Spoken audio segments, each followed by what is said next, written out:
Good evening, everybody. I'd like to call to order the Bloomington Historic Preservation Commission meeting to order for Thursday, February 23rd, 2023. Dee, will you take the roll call? I'm going to do that tonight and do some roll call votes in here. So Dee is actually out sick today. So I will say, John, will you take the roll call? I'd be glad to, Mr. Chairman. Marlene Newman. She's online. Here. Okay, that's online. Okay. Doug Bruce. Here. Daniel Schlegel. Here. Sam DeSaller. Here. Matthew Seddon is not, I believe. John Saunders. Yep. Elizabeth Mitchell is Nope. not. Allison Chopra. I'm here. Renard Cross. Here. Duncan Campbell. No Duncan? We do have Jenny Southern tonight. Okay. Oh, she's not on our list anymore. No, Kirsten, are you with us? No. No. It's Okay. Kirsten Hawley. Okay. Ernesto Castaneda. No. And Chris Sturbaum. All right. Looks like you have a quorum. All right, thank you. I need approval for the minutes from February 9th. Need a motion? Second. Thanks, Danielle. Thank you, Allison. John, I need the roll. Okay. Marlene Newman. Abstain. Doug Bruce. Abstain. Okay. Daniel Schlegel. Yes. Sam DeSaller. Abstain. Matthew Seddon, not here. John Saunders. Yes? Allison Chopra. Yes. Renard Cross. Yes. So that ties.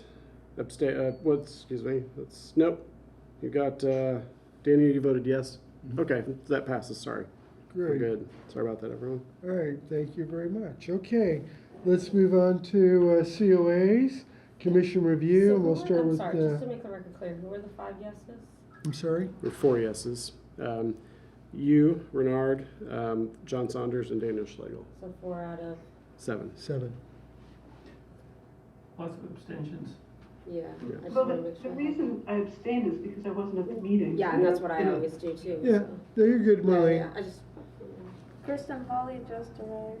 can they Great. vote online here? Great. Okay, let's move over to Here for your COAs. vote to count? Let's do 23-09, 1319 East First Street. And we know that the petitioner is with us online. Online, you're not And on a quorum. You can still. that was a carryover from our last meeting, Yeah, right? that's the people. Okay, Oh, I see what you're saying. so, anyway, go ahead, Gloria. So, good afternoon, everybody. We are going to be looking now at COA 23-09 for the roof replacement at 1319 East First Street.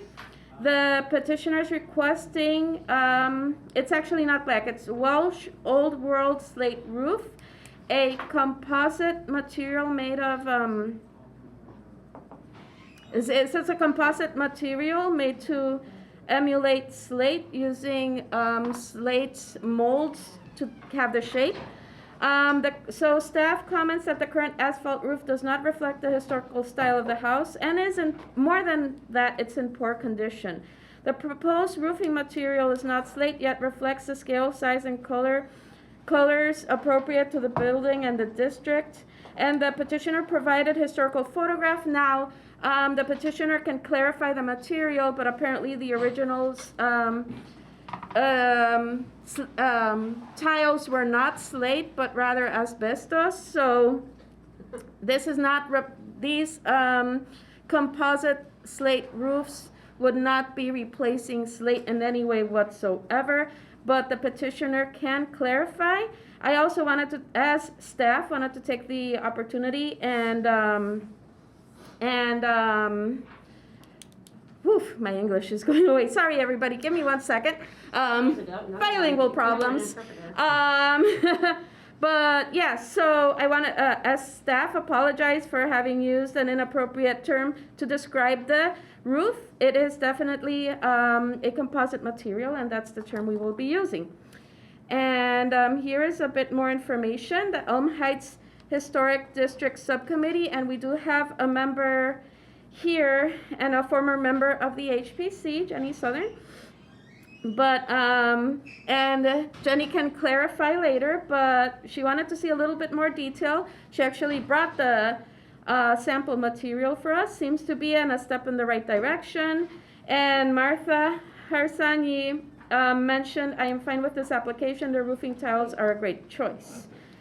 So this is a photo on the screen of the building as it looks like, and the Welsh slate roofing tile material as a precedent, and you actually have samples of it right here. Yeah, for the record, we do have these With that, three tiles. with that said, the staff recommends approval of COA 23-09. Okay.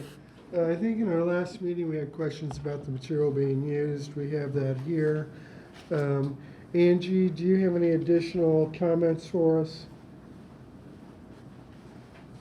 Oh, wait, Angie, give me 1 second. I need to give you here. Okay. I think you can unmute yourself now. Thank Okay.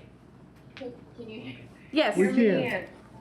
Yeah. Okay, do I have more comment? Well, the whole like trying to unmute myself thing, and thank you for, it was making that, it's a very slight thing, but yeah, just that word vague, hit me wrong. Actually, so after the last meeting, I will admit, I was pretty hot. And I went driving the next day, and the roof that I used as a comp, I really looked at it and I really compared it to other slate roofs, and then I talked to the roofer, and without throwing anyone under the bus, he really didn't want some of those, the way that the tile was laid and the grade of, they have several different grades of tile. So it was really good. It was kind of great because I became more educated and was able to figure out ways to make this actually, mimic slate without being slate, because our only options really are asphalt and slate. And our house will not support slate. I know Chris Sturbaum has been in here, and I'm not at all like pointing you out, but, and Duncan's not here, and he has been as well. We had some serious weight issues. So anything that we can do to take some weight off the shoulders of the house really matters. And at the last meeting, there was a man who said that I needed a structural engineer report, and we did work with Kevin Potter in the beginning. I dug around for that report. I don't have it. I think that it's inappropriate for me to provide that. Can she repeat I'm that? sorry. It kind of bubbled. I didn't hear what she got to say. I said it's inappropriate for me to have to discuss the weight of my roof. Oh. That's not something in the guidelines. That, to me, I just, I have a tendency to just film my gut. And I just kind of threw that out there. It's a benefit to us, honestly, keeping the roof light. It makes our house happier. The limestone and the plaster, we have a lot of heavy original materials in the house. So if we can find something that just kind of gives a sense of then that's just one more benefit. Right. Okay, thank you, Angie. Okay, and that's all I have. All right, thank Oh, you. and Yeah? one more little thing. We did, like I said, it was kind of a blessing in disguise. We made some adjustments. We changed the color, changed the way that it will be laid. It will really mimic, in terms of the way that it lays and the thickness, it will mimic the original asbestos. And the color I chose a color. You broke Oops, up. we lost you. Who was it, while we're waiting for her, who was it that requested the I did. structure? Okay, thank you. You were the man. She said though she couldn't put real slate on it because the roof couldn't support it, so I'm saying Yeah. words are evidence that, yeah. Thank All you. right. I was just curious too. Angie, can you hear us? And I know the regulations If you've lost her, I can. say that if answer you're some gonna make a Yeah. case. We have Jenny here. The changes she was talking about making, it's the same brand, it's the same roof. When we went over, I went with her, and we looked at the Second Street house, and we both objected to it because it looks a little bit like Chiclets up there. It's square and really even, and too even almost for a slate or asbestos roof. And the proportion was wrong for the tile. They shouldn't be square, they should be like this of that era and that style roof. So when it's the same thing, but it'll have a lower sheen and it'll be a little flatter, less poofy. It's actually a better solid tile. It's the next step up. Okay.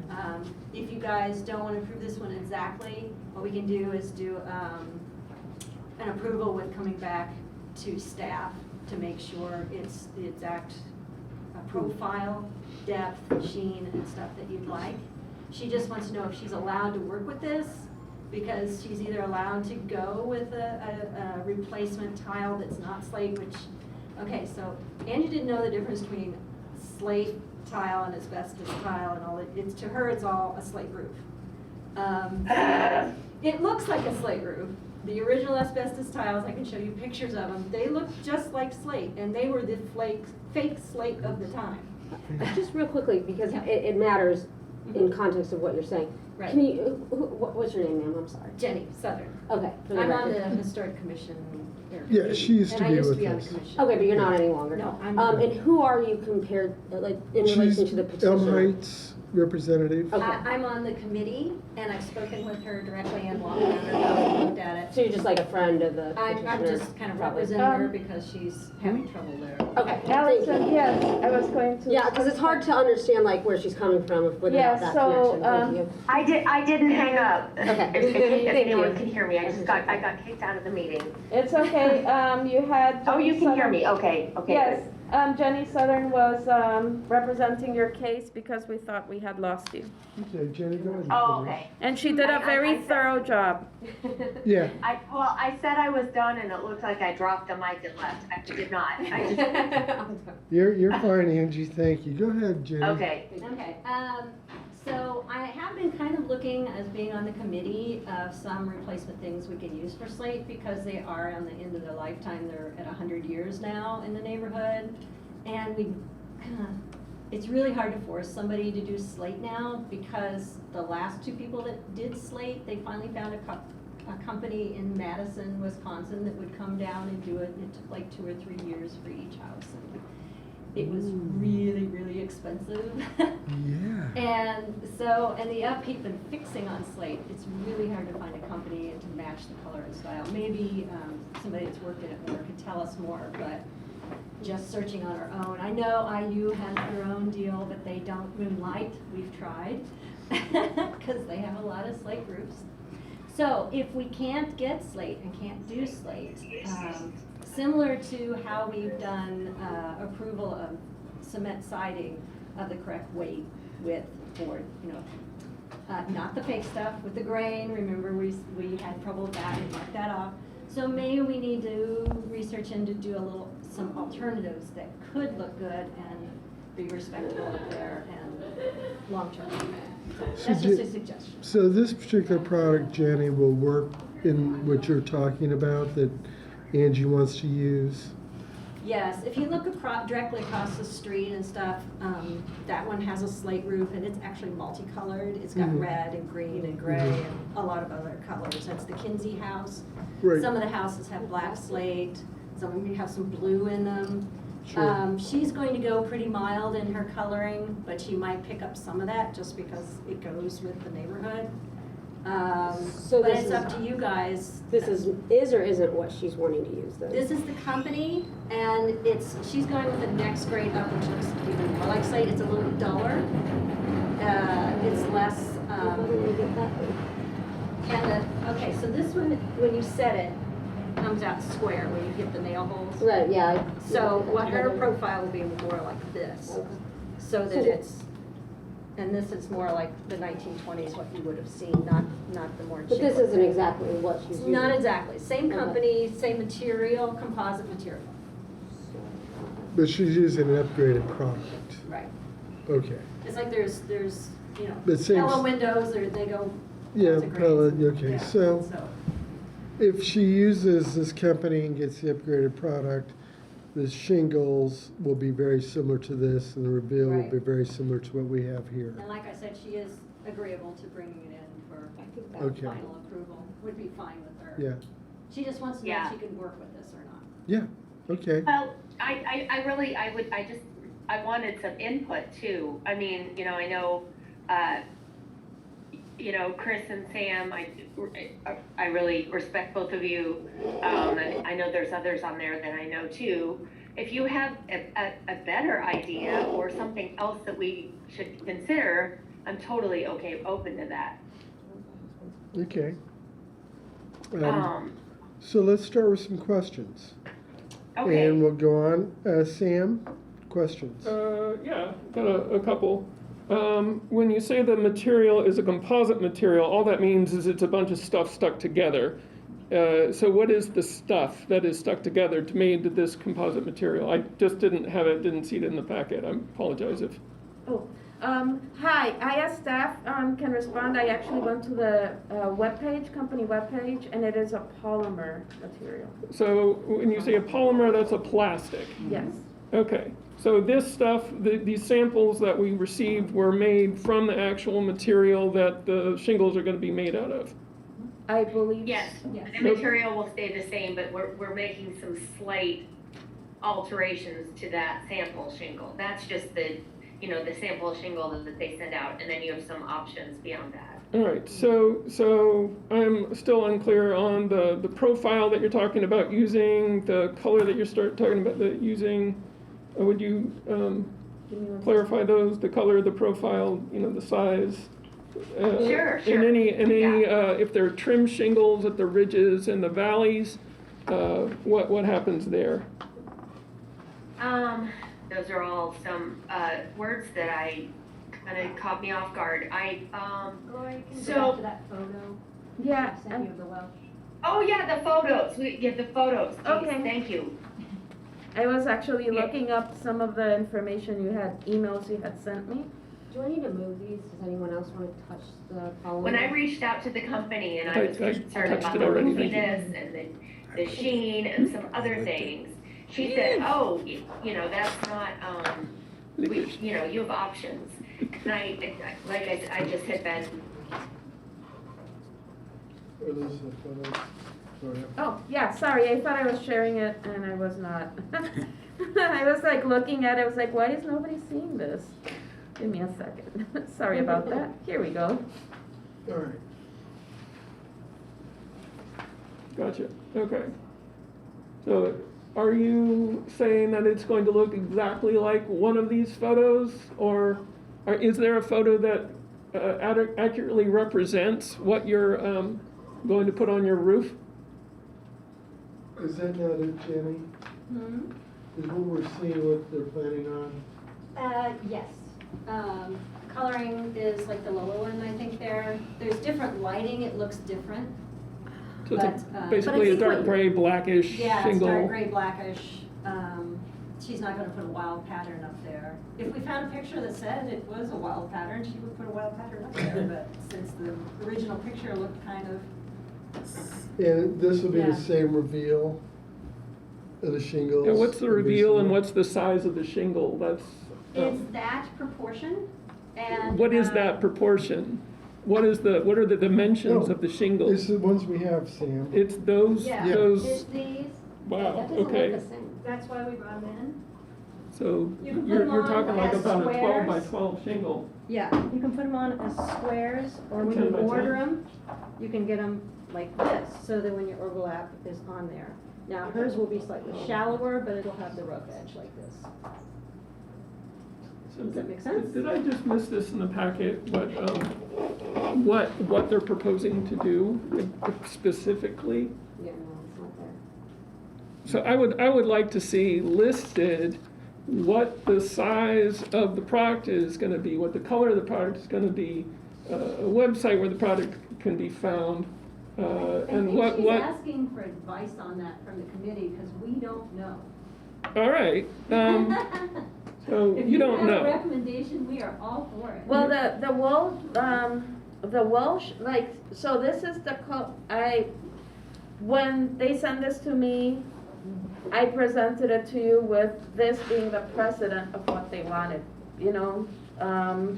So, I just don't know why we can't see a picture of the actual product, like where is the actual product? Like, if it exists, it's somewhere, like. I think that's what That they're is the saying. product. but that is the product, that is the same, like, that photo is. of Okay. That's from the company site. The bottom Yeah. right is the exact product that So this is the Welsh. they're wanting to use. This is the Welsh that they want to use, and this is the, both of these are samples of that same tile used. In the exact color that they want to use? Mm-hmm. Okay. Okay, I think I have no more questions, thank you. Thank you, Sam. Daniel Nothing right Please now. God be heard. 1 second. and Renard. Oh, I'm just Oh trying my- to figure out if part of the petitioner's case that is being made is that the roof is, or the building is not able to withstand the weight of the slate material, why asking for evidence is out of order. I asked that, or Jenny, do you Yeah, want? since it wasn't originally slate tile anyway, it's kind of a moot point. She can't put asbestos on it because it's illegal and very dangerous to work with. The few tiles she found in her garage years ago, her father saw and said, "Oh, you gotta get rid of that." So that's the reason she did have some extra tiles years ago, 2017 probably, when she was redoing the house. She found them stacked in the corner in the basement. But her husband, or not her husband, but her dad freaked out, who works in the business Okay. building. So, Okay. so Am I anyway, back, am I since back it's in? not. I'd like to answer Sam's questions Oh, really quick sorry, before I get. you're back. Hi, Angie. Okay, Sam. So that size is exactly the same. The size of that sample right there is the same size as the asbestos that I had in the basement. It will be laid brick style in like a rectangular, it won't be squares. So right now, The So that's co- not it. right now the tiles are 10 by 10 textured, and so I'm asking, you're gonna do a 10 wide. They're with- 12 by 20, they're 12 by 22. But, okay, maybe that's just what we'll show, that it isn't 10 by 10. We're going to make them, wider, and I thought that those, so the reason that I sent those pictures is because I don't have a sample tile. Those photos were sent to me by the company for you guys. So if you can, I mean, I don't know those exact measurements. I do know that those photos are on actual historic homes. So if you could look at those and maybe try to just visualize that.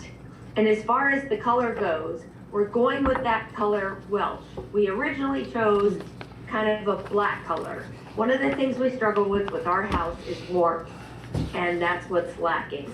So I chose Welsh because there's a lot of variation. I'd like to work in some more of that kind of green and, you know, a lot more movement with the color to just give it a lot more interest.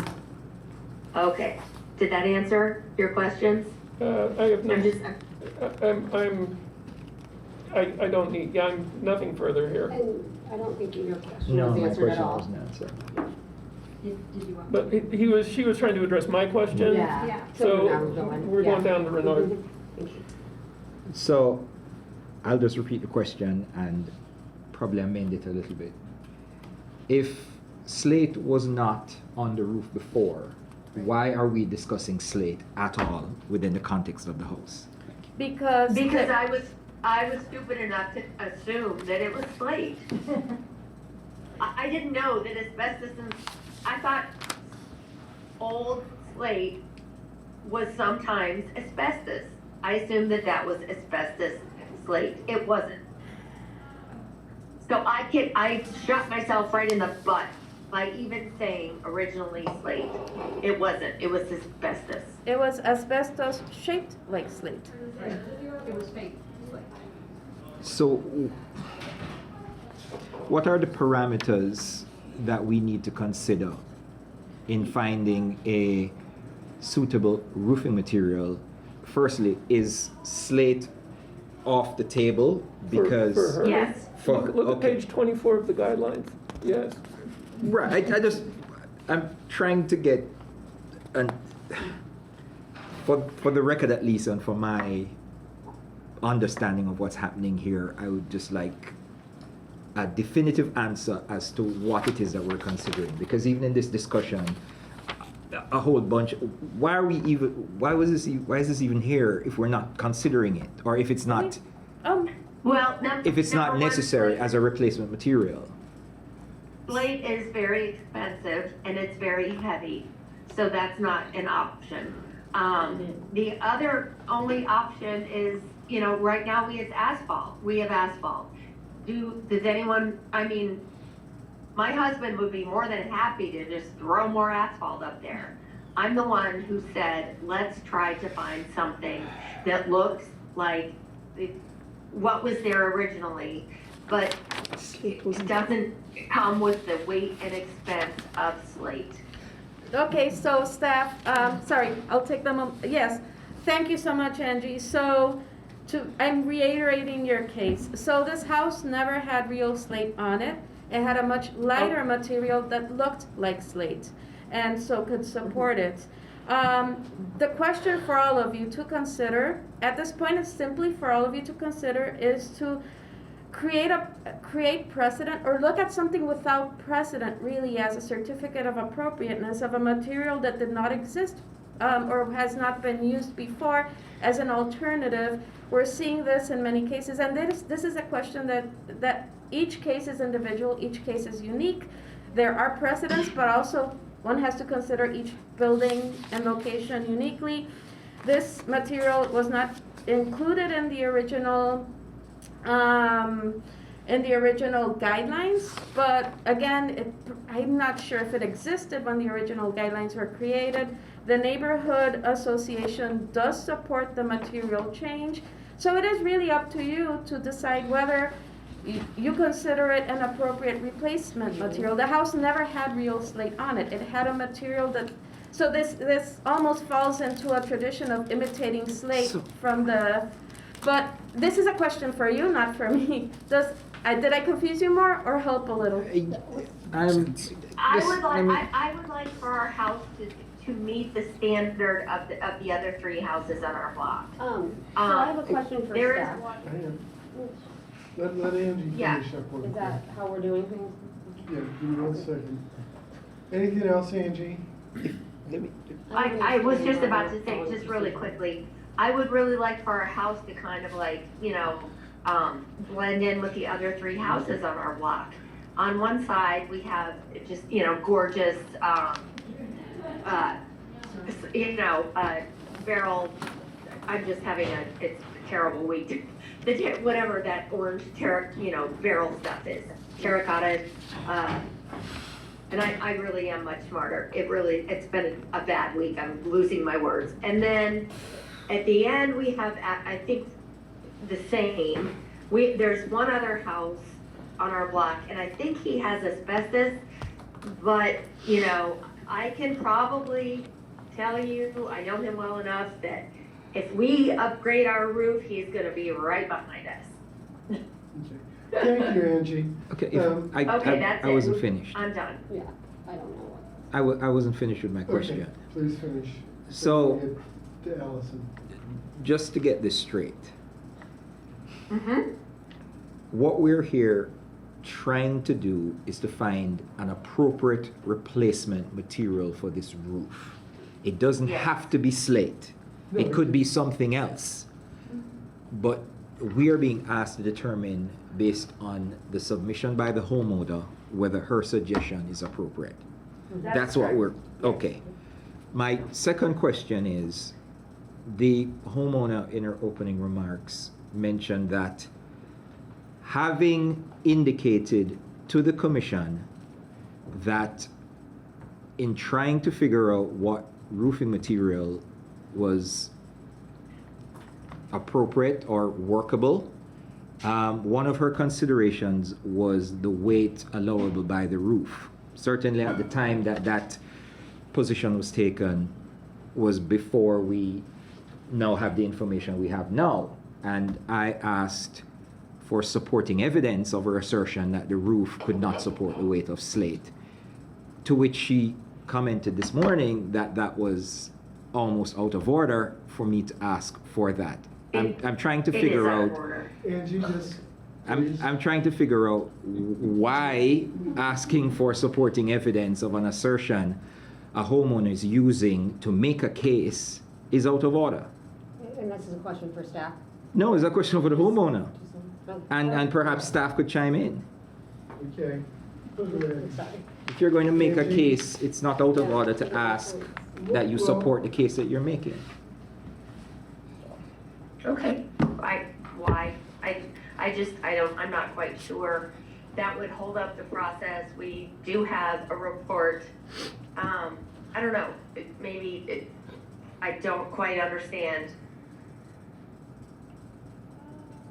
I think I'm muted again, probably. No, I hear you. You're gonna be fine. Oh, you do, okay. When we bought our house in 2017, we worked very closely with Kevin Potter. We had 2 ceilings on both sides of the house, one in the living room and the other in the dining room, completely fall through to the first floor. The second floor fell to the third floor. We have a permanently disabled child. Our intention was to finish the attic, which was unfinished then. Our house had been mostly, this is important, had been not lived in consistently for close to 15 years when we bought it. We didn't know that. That was like a nice little thing that I wish we had known, but we didn't. So when these ceilings fell through, we realized that ceiling joists had been cut. We realized that the, with the plaster, with the limestone, we put, oh, sorry, I thought that was you guys. I'm sorry. We put supports in the basement. We fixed the ceiling joists. We beefed up the, the structure of the home to accommodate finishing this attic, which we have done. And it's, it's not like the heaviest thing in the world, but we added a 3rd floor to our house.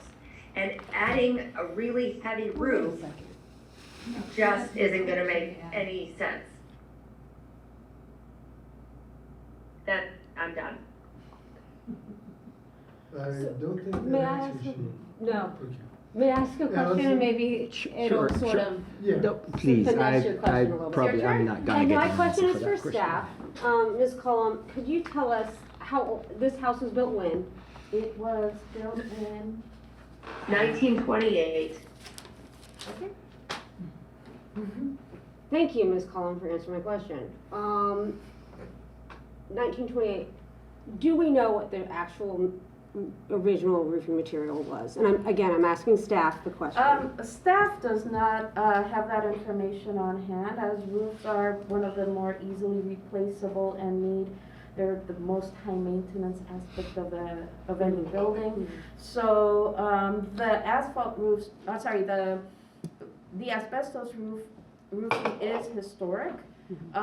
It is a precedent that cannot be used anymore. Of course. But I do not know, perhaps the owner might have a better idea of whether this was the original roofing material or simply one of the historic phases that the house went through. Okay, so we don't know the full history of the roofing materials, is that correct? I can't ascertain 100% Okay. as staff. And, again, a question for staff.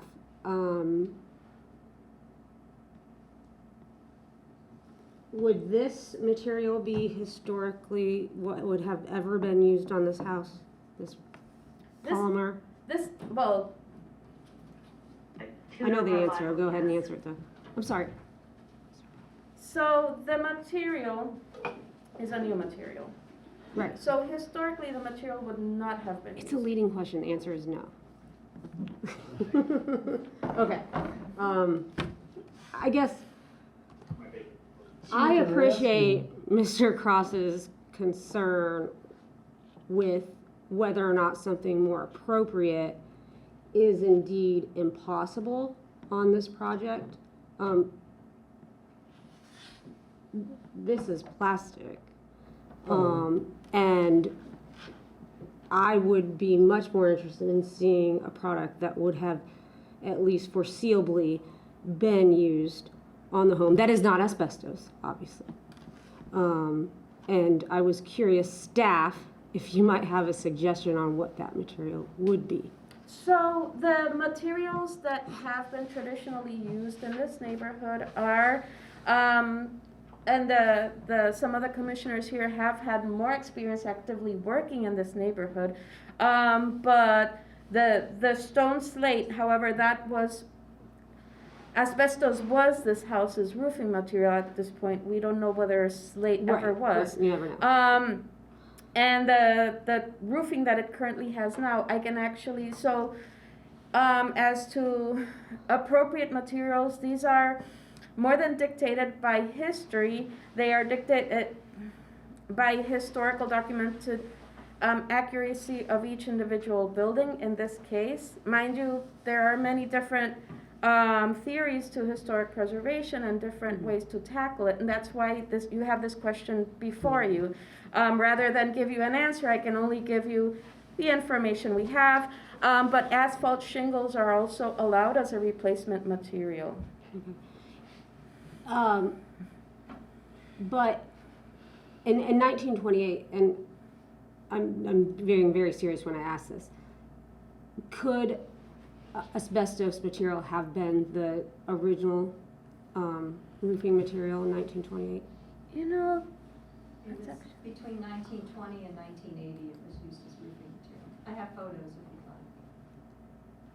so Did you want to answer that? Because it was a question for staff.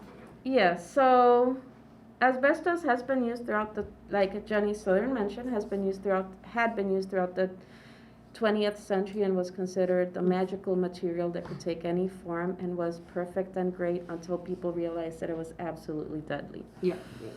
But it had been used throughout the 20th century. Maybe polymer's the next asbestos. I'm just kidding. Thank you. I appreciate the answers to your question. Mm-hmm. Daniel. I did think of a question. So technically, if sorry, I just lost the homeowner's name, Angie.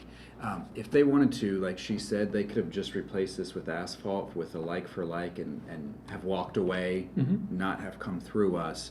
But they've made the choice to at least find something. And Jenny, I just want to make sure from what you said earlier that I have this right. They're going to upgrade from this polymer. Sorry, Ren, I don't mean to point my finger in your face. But from this current sample we have, they're going to upgrade to a different or a nicer, if you will, or the Different She profile. looked at several different companies. There's another one called EcoTile, and there's some other ones. yeah. Actually, there is a precedent for original materials being replaced in the neighborhood already on Homer Hogel's house. And Winnie Coleman, they replaced their roof when the historic district first went in. They did a composite tile. It's not this one, it's a different one. Okay. But it's similar. But you said Theirs were made out of recycled materials, I believe, and there Okay. are some fake slate, as we want to call it, or replacement slates that are made out of more recycled materials. The Okay. EcoTile is one of them. This one has a really high grading for hail and stuff like this particular one. It's supposed to, how they would know it lasts for 200 years, but their site says this. yeah. I'm not gonna claim it. But anyway, that Not gonna kind field of, test it. kind of sold it to him. The answer about the texture and stuff is, it's a little poofy as far as I'm concerned, Right. to look like real slate. It's too thick. Yes. So she was going to lower the profile. It's still done with impressions of the original slate. That's how they make their molds. Right. It just doesn't have that much of a profile to it. It doesn't stick up as much where your overlap is. It's just a little thinner? Yeah, it's Okay. thinner and flatter. If you look at a real slate roof, if you drive around, you'll notice they're very flat. Mm-hmm. You think of them as stone, and the really old ones in England were made out of chipped slate and they had a lot of texture. Yeah. Here in the 1920s, you didn't see that. They're very smooth. Some of them are even shiny. Right. But, The home on Second Street that I used as a comp, again, I had no idea that this home had not, gone through you guys. I had no idea. But anyway, that is an example of everything that I'm not going to do, if that's Right, helpful. well, I wasn't gonna go, I wasn't, my questions weren't in line with that. I was just saying that this was one grade, but you talked about like a nicer grade, if you will, Yeah. Jenny? Okay, Yeah, so right, I do find right. that rather commendable, that they are trying to find something in that vein, and that, like you said earlier, asbestos you. was that Thank you.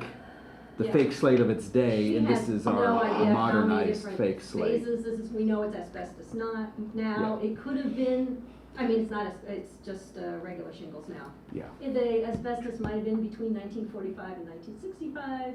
Yeah, there's a lot of no way to open tell for us. questions, but There's I- nobody in the neighborhood old enough to. Where I was going Well- with that though was Uh.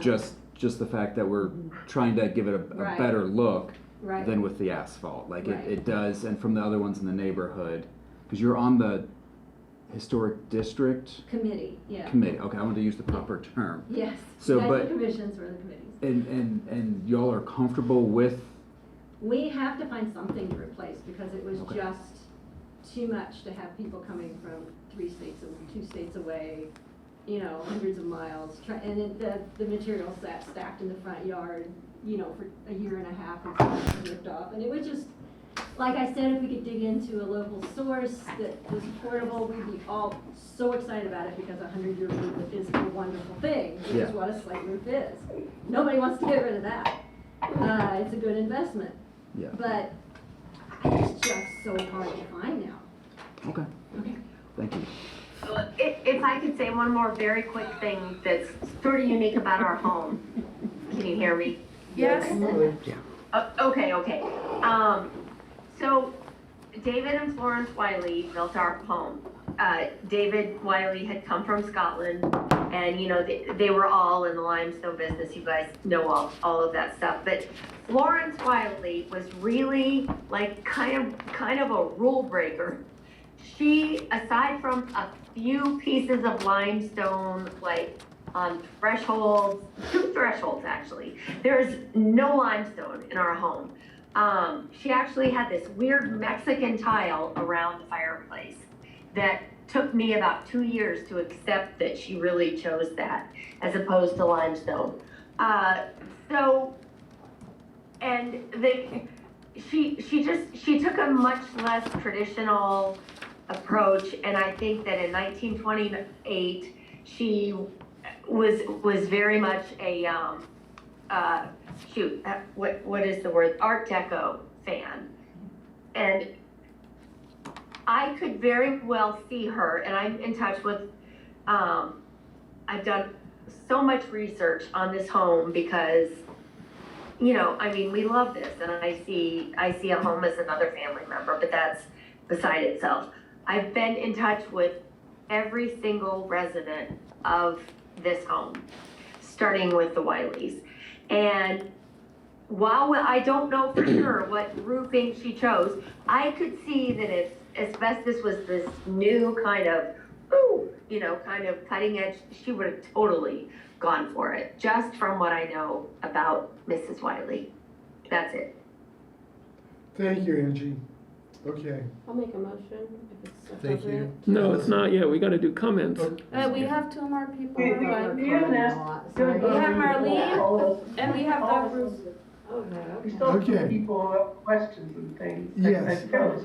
All right, We're still in the Marlene? remote- And we're in the remote world, so, I mean, I'm waiting for comments, but somebody else who's on. All right, line so might- Marlene, do you have any questions? No, but some other people who are online may. Okay, who else we got on Doug there? Bruce? Yeah, who else is on our No line? question. Doug? Doug, no questions? No questions. I lost my, Who's here? no, I've lost my screen. I can't see anybody. I think that's it, though. Is that it? That's the only people we have? Okay, so. I've never been able to see anybody. I feel like I'm in jail. Who's that? Kidding, I'm kidding. Okay, Sam, comments? I'll try and be brief. So the sticking point for me, I'm looking at page 24 of the guidelines. We have purview over the outside of the house, not the inside.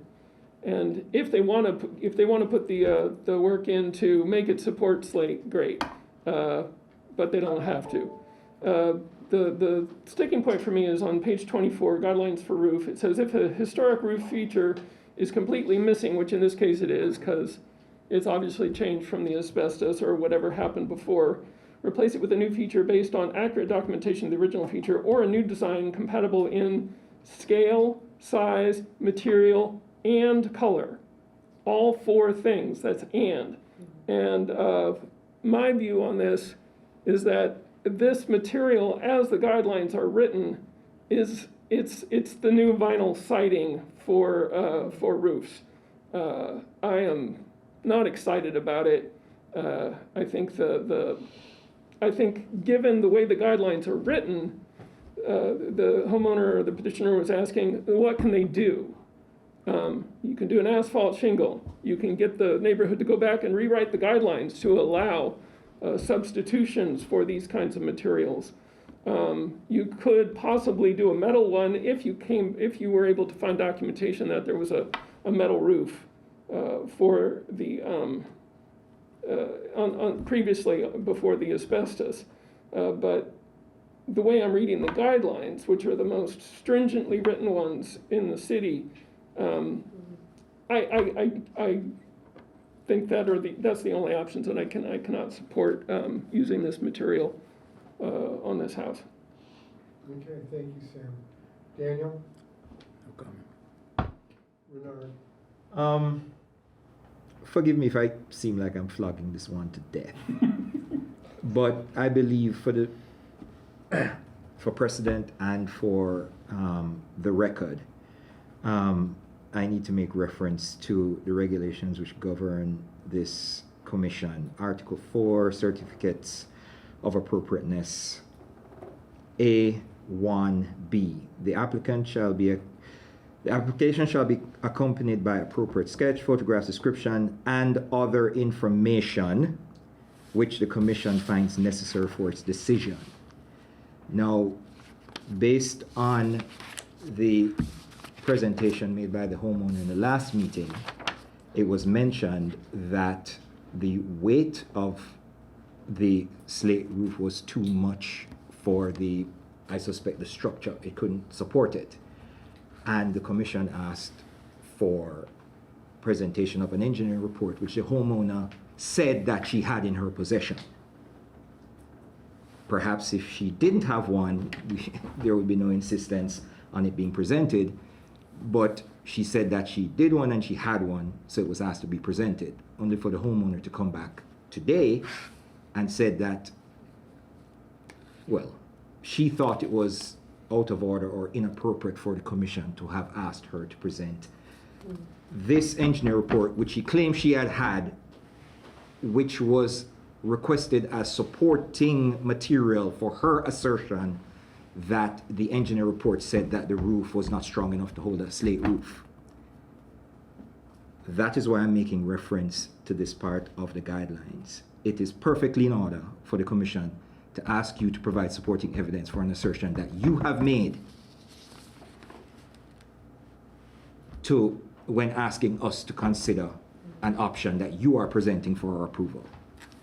Secondly, I lend support to Sam DeSola's position about not being satisfied that this material meets the guidelines as he has read them. Thank you. Thank you, Renard. Allison? Thank you. Mr. DeSola, I apologize for my premature motion, and especially so because your comments have swayed my vote on this issue. So I love procedure, and I was obviously just ahead of myself, so I apologize for that. And thank you for your comments and Mr. Cross's comments. kind of feel like I know how I'm going to vote based on comments by other commissioners. Thank you. Thank you, Allison. Marlene? Okay, so after a little bit of quick research, it seems that the technology for asbestos roofing tiles wasn't really perfected until 1907, and it was basically a mold technique, which is very similar to the material that the petitioner is suggesting. And so it was a new material going into a mold. Okay, so that's one thing I'd like to point out. The other thing I'd like to point out is that slate is between 800 and 1,000 pounds per square, and asbestos shingle is between 250 and 470 pounds per square. So it's between, 2 to 4 times heavier slate is.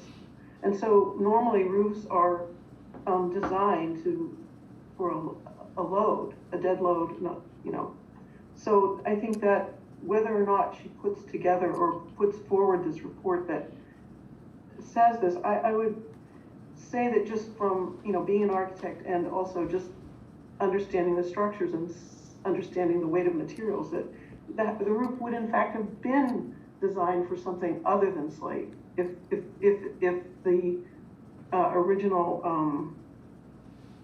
material was asbestos. And so I don't have any questions about the problems with the roof carrying 800 to 1,000 pounds of slate per square. And I think it would be irresponsible of this committee to require the homeowner to upgrade to that. That's the first thing. The second, that's the second thing. Anyways, the other thing, which is something that Gloria said, which is that we've allowed hardy plank, which isn't much different from in composition to what is going on here. It's not the real thing.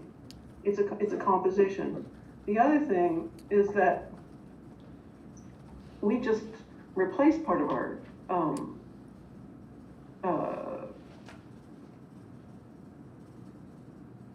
slate roof, and it was extremely expensive. It was really hard to do, and there is a company that is outside of Columbus, Ohio, Columbus, Indiana, that actually does this. It's a pretty good roofing company. But that having been said, I think again it's irrational for us to request that, because really all they have to put down is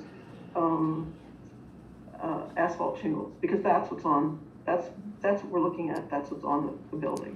And so I agree with the homeowner that this is an upgrade. It gives it a dimensional quality and a textural and a color quality that's closer to slate. Now, there are lots of different companies out there that provide this material. It's accepted by historic, commissions all over the country, because the realization that slate is A, impossible to get, and B, astronomically expensive and beyond what a normal homeowner would be able to pay for. Pardon? Okay, so the other thing is that I think they're doing something good. They're creating a look that is more like the slate, which is what the asbestos did. And we also have to think about what the Secretary of the Interior says, which is that if you can't get the material, the original material, you want to make sure that there's some bit of difference between what was there and is there, so that that the historic thing is not, it's not historic. I mean, it's not meant to be historic. What we're looking to replace is not slate, but what we're looking to replace is something that was a new technology, a new mold technology that used a new material to create something that looked like slate. Okay, I'm pretty much done. All right. Sam, you had another comment. Yeah, I just wanted to follow up shortly. The only reason I say, I don't say that we're trying to make them put slate on the roof. I don't think that's appropriate either. And they're, as of right, they can do asphalt shingle. What I'm saying is the guidelines don't say that you can substitute materials in the roof section. They do specifically reference composite materials in the cladding section of the Heights guidelines. And I wouldn't have a problem doing it if they changed the guidelines. But you can't sort of do it ad hoc if the neighborhood commission says, oh, we think it's okay, when they've gone through all the trouble to write these very explicit guidelines. So that is my beef. Sam, I've been on the board for a lot of years, over a long time, and I know that there was another house in the neighborhood that did substitute a slate roof for something like this. And that went before the commission. Yeah, but it was So a slate roof. I don't know what house it is, but I know that something did come forward at some point during my tenure, so. Sorry about. Okay. Yeah, I know. I Thanks, John. haven't forgotten Doug yet. He's there, I see him. I forget everybody else. No. And if I may, again, Wait. oh, we have. We have one more Okay, commission. very Let me get through this. Thank you, Marlene. Doug, comments? Yeah, can you hear me? We Yes. can hear you. Okay, I can hear you all. I agree with what Sam said, but Marlene really took the words out of my mouth because slate, I've worked with some projects as an architect where slate it's just too heavy. The roof structure couldn't bear the load. And I appreciate her looking up the weights of that. I just knew it was ungodly heavy. I have some samples of a material like this in our office. And I'll tell you, when you hold it up against a real piece of slate, you really can't tell the difference, and especially when it's 20 feet up in the air. And I agree with Marlene that, while asphalt shingles might work, I think this is an upgrade and something that definitely mimics the pattern and the style of the asbestos shingle better than the asphalt will. But with Sam, I agree that there's some issues with the guidelines, but I think we've had the neighborhood agreeing with it. I know, again, it's willy-nilly. I don't know. I think this board has the ability to look at this and say, okay, the guidelines are there, but they're just that also. They're guidelines. And they give us a little bit of flexibility. And I think in this case, this is where the flexibility is needed. And that's where I'm leaning right now. Thank you. Thank you, Doug. Do we have anybody else on there, Gloria? That If anybody else wants to speak online, Kirsten is online. All right, Kirsten? I'm here, but I don't have any further comments. All right, thank you. Menard, Thank you. Renard, you had another. Yeah, and Marlene, honestly, the comment that I made was in no way to be taken that I am holding out for the homeowner to present an engineer's report. That wasn't the basis of my comment. My comment addressed the homeowner's position that, having indicated that she had engineers come in and look at the roof, having indicated that the report supported her assertion at the time when she thought that slate was the required replacement, that the roof was unable to hold the weight, which was last meeting, I had asked that she present to the board, to the commission, the engineer report that she made reference to support her position at the time, a report that she had indicated that she had in her possession. Now at this meeting, she said that she didn't present that report because she thought it was inappropriate for us to ask for her to present it. And at that time, we were still, certainly I was still under the impression that the required roofing material was slate. And so I made a comment making reference to the regulations that the commission can ask for materials to support the assertion of the homeowner. She was the one that came and made the assertion about the roof and the fact that she had gotten an engineer's report. We didn't ask her for it. She volunteered. And she volunteered it. And we asked her for it to support her assertion, which we're perfectly in our right to do. So we didn't decide that we needed an engineer's report to prove anything to us. She said she had it. She said she did it for a particular reason. We asked her to present it, which is well within our rights to do it. And I found her comment, well, ill-informed. And I was making reference to the regulations to fix that misunderstanding on her part. Thank you. Thank you, Bernard. Any more comments, Allison? Thank you, Your Honor. No. Okay. And, yes? No, do you want to ask Angie if she has any more comments? Angie, do you have any more comments? I'd say one thing. I know after Angie, I just have one other thing to say to Bernard, which is that I get it. She offered the report, but it wasn't anything that we'd asked for, and then it was irrelevant anyways because there was never slate on that roof. And all I'm saying is that even without the report, you can make a best guess situation. You can make a very educated guess as to why you can't put slate back on that roof. And the reason is because slate is between 2 and 5 times heavier. And you know, that I think that nobody's questioning that you have the right to ask. He also has the right not to give it to you, but it was irrelevant because there was never slate on that house anyways.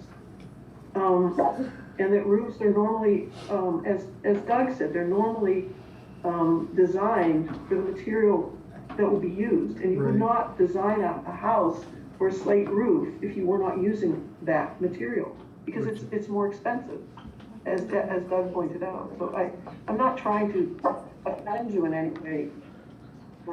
But, Well, the only thing that I would like to add to that is, yes, I said slate. But I very clearly, if you go back to my original petition, let's move I on. said asbestos slate. So maybe that doesn't even exist. I don't know. I knew that we had asbestos. I knew that my dad, who's a hazmat person, came in and was like, did you break it? No, I did not. Guys, this is immaterial This is for crazy. making, I know, this is immaterial for our decision making. We have the information present now. Thank you, Angie, and thank you very much, Marlene, for your comments. Let's move on. Do we have a motion to approve or deny this roof? Can I make a quick comment about the guidelines? Something that's not come up to answer Sam's question. It's just real quick, and it might influence the voter. I wouldn't bring it up now. If you look in things to consider as you plan, in this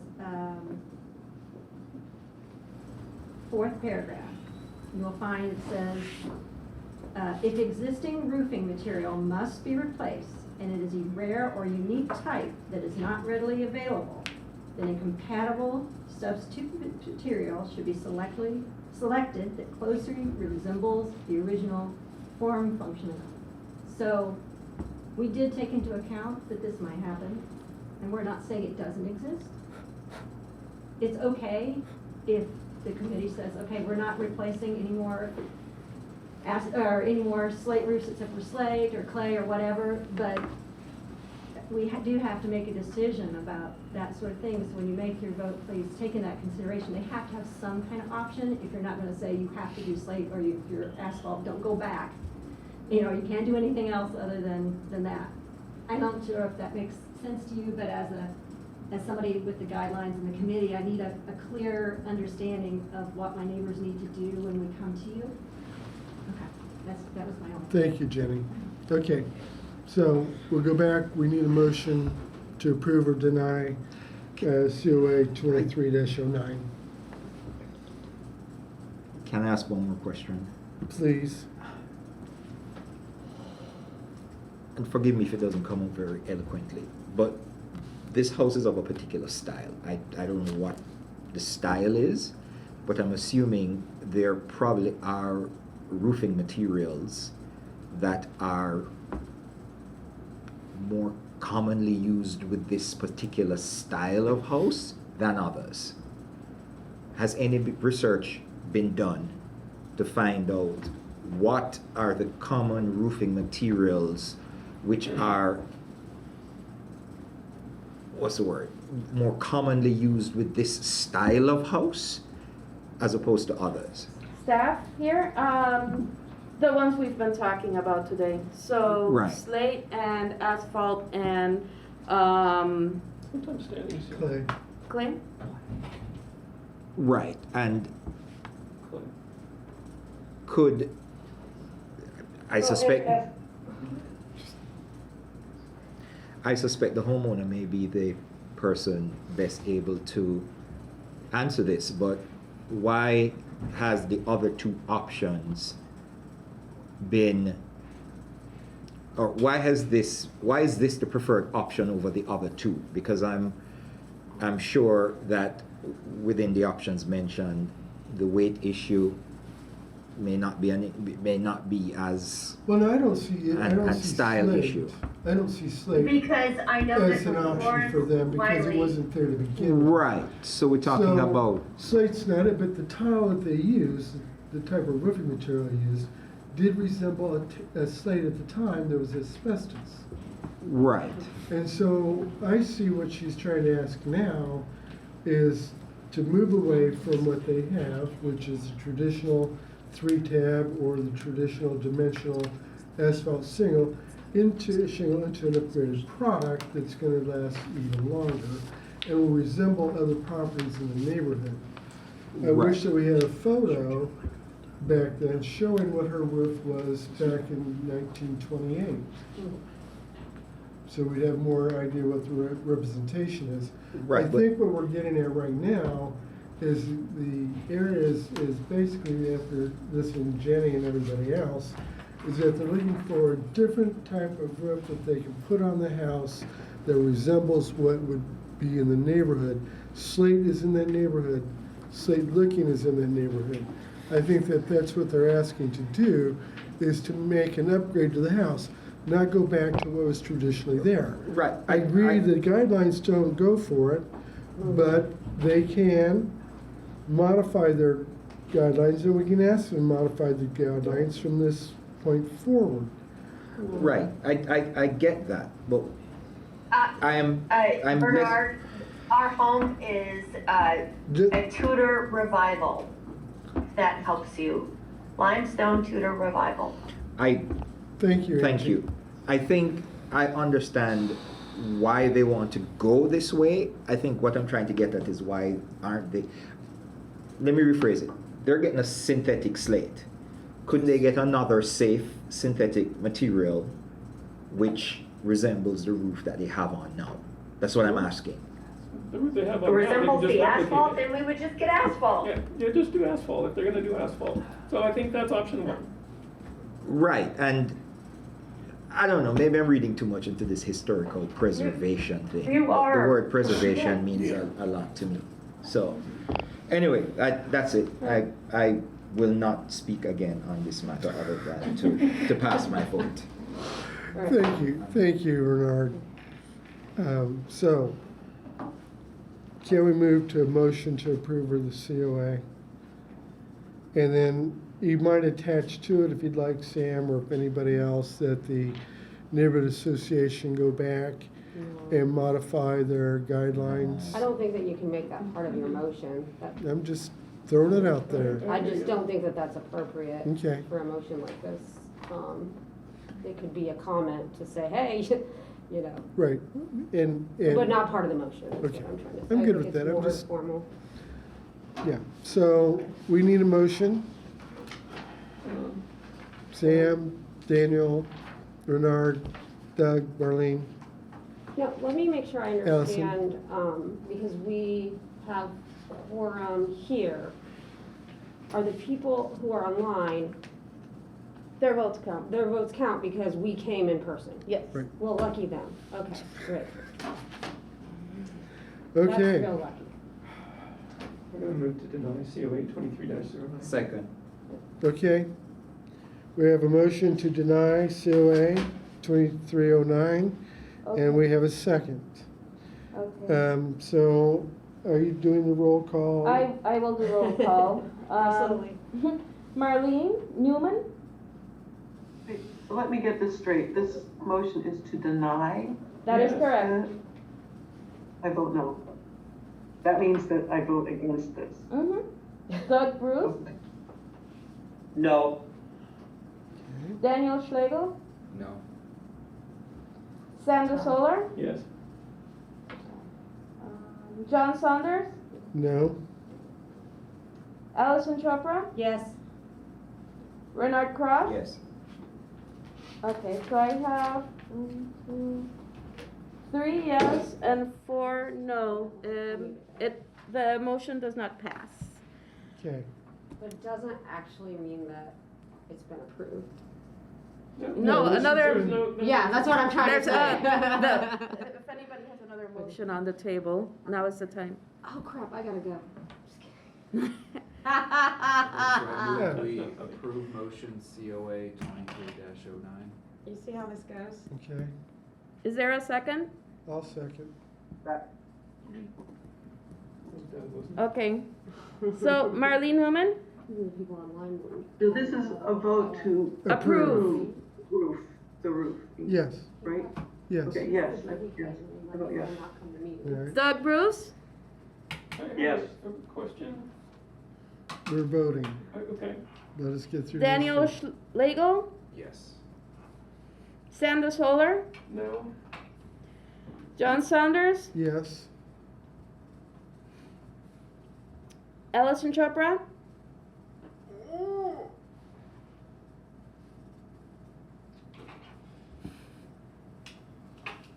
Abstain. okay, Renard Cross. No.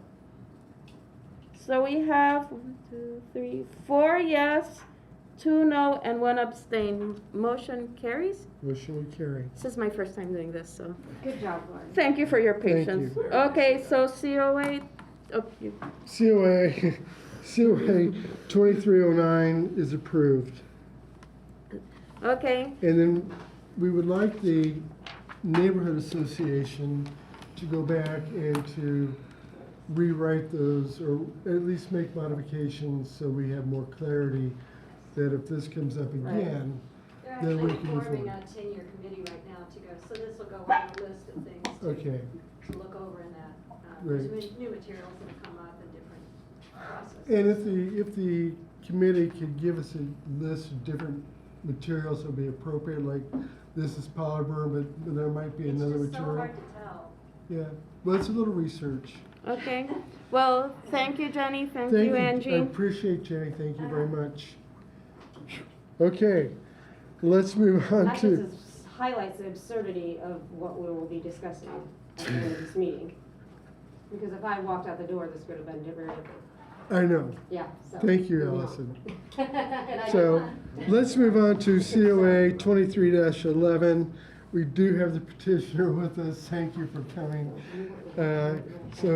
Gloria, Okay, COA 23-11 at 804 West 7th Street in the near West Side Historic District. The petitioner, Tim Devine, is requesting to replace the doors and the windows with, so there are original doors and windows that are currently covered in, they're being protected by storm windows that have been greatly degraded.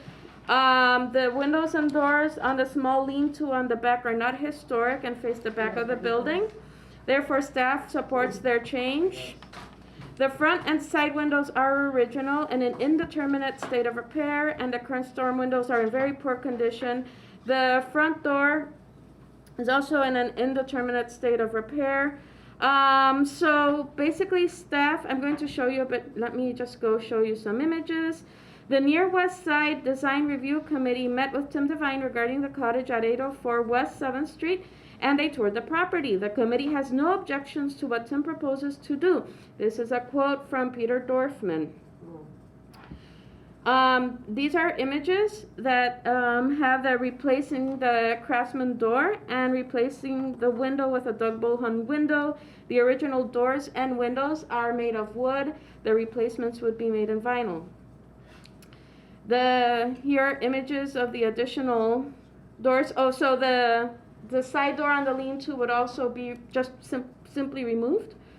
to change the space configuration. And so here are the windows in the back that would be replaced. These would not be visible from this right of way, and they are barely visible from the alley, and they are not original to the house. These two windows that are facing the alley are original to the house and made in wood. Here on the right side, it's kind of inverted, but on the right side is the original door as it is now. On the left side is the proposed door. And here are the new windows for the work order or information about the proposed windows. And on the side you see an original window. So staff's main concern, so staff does recommend approval of COA 2311.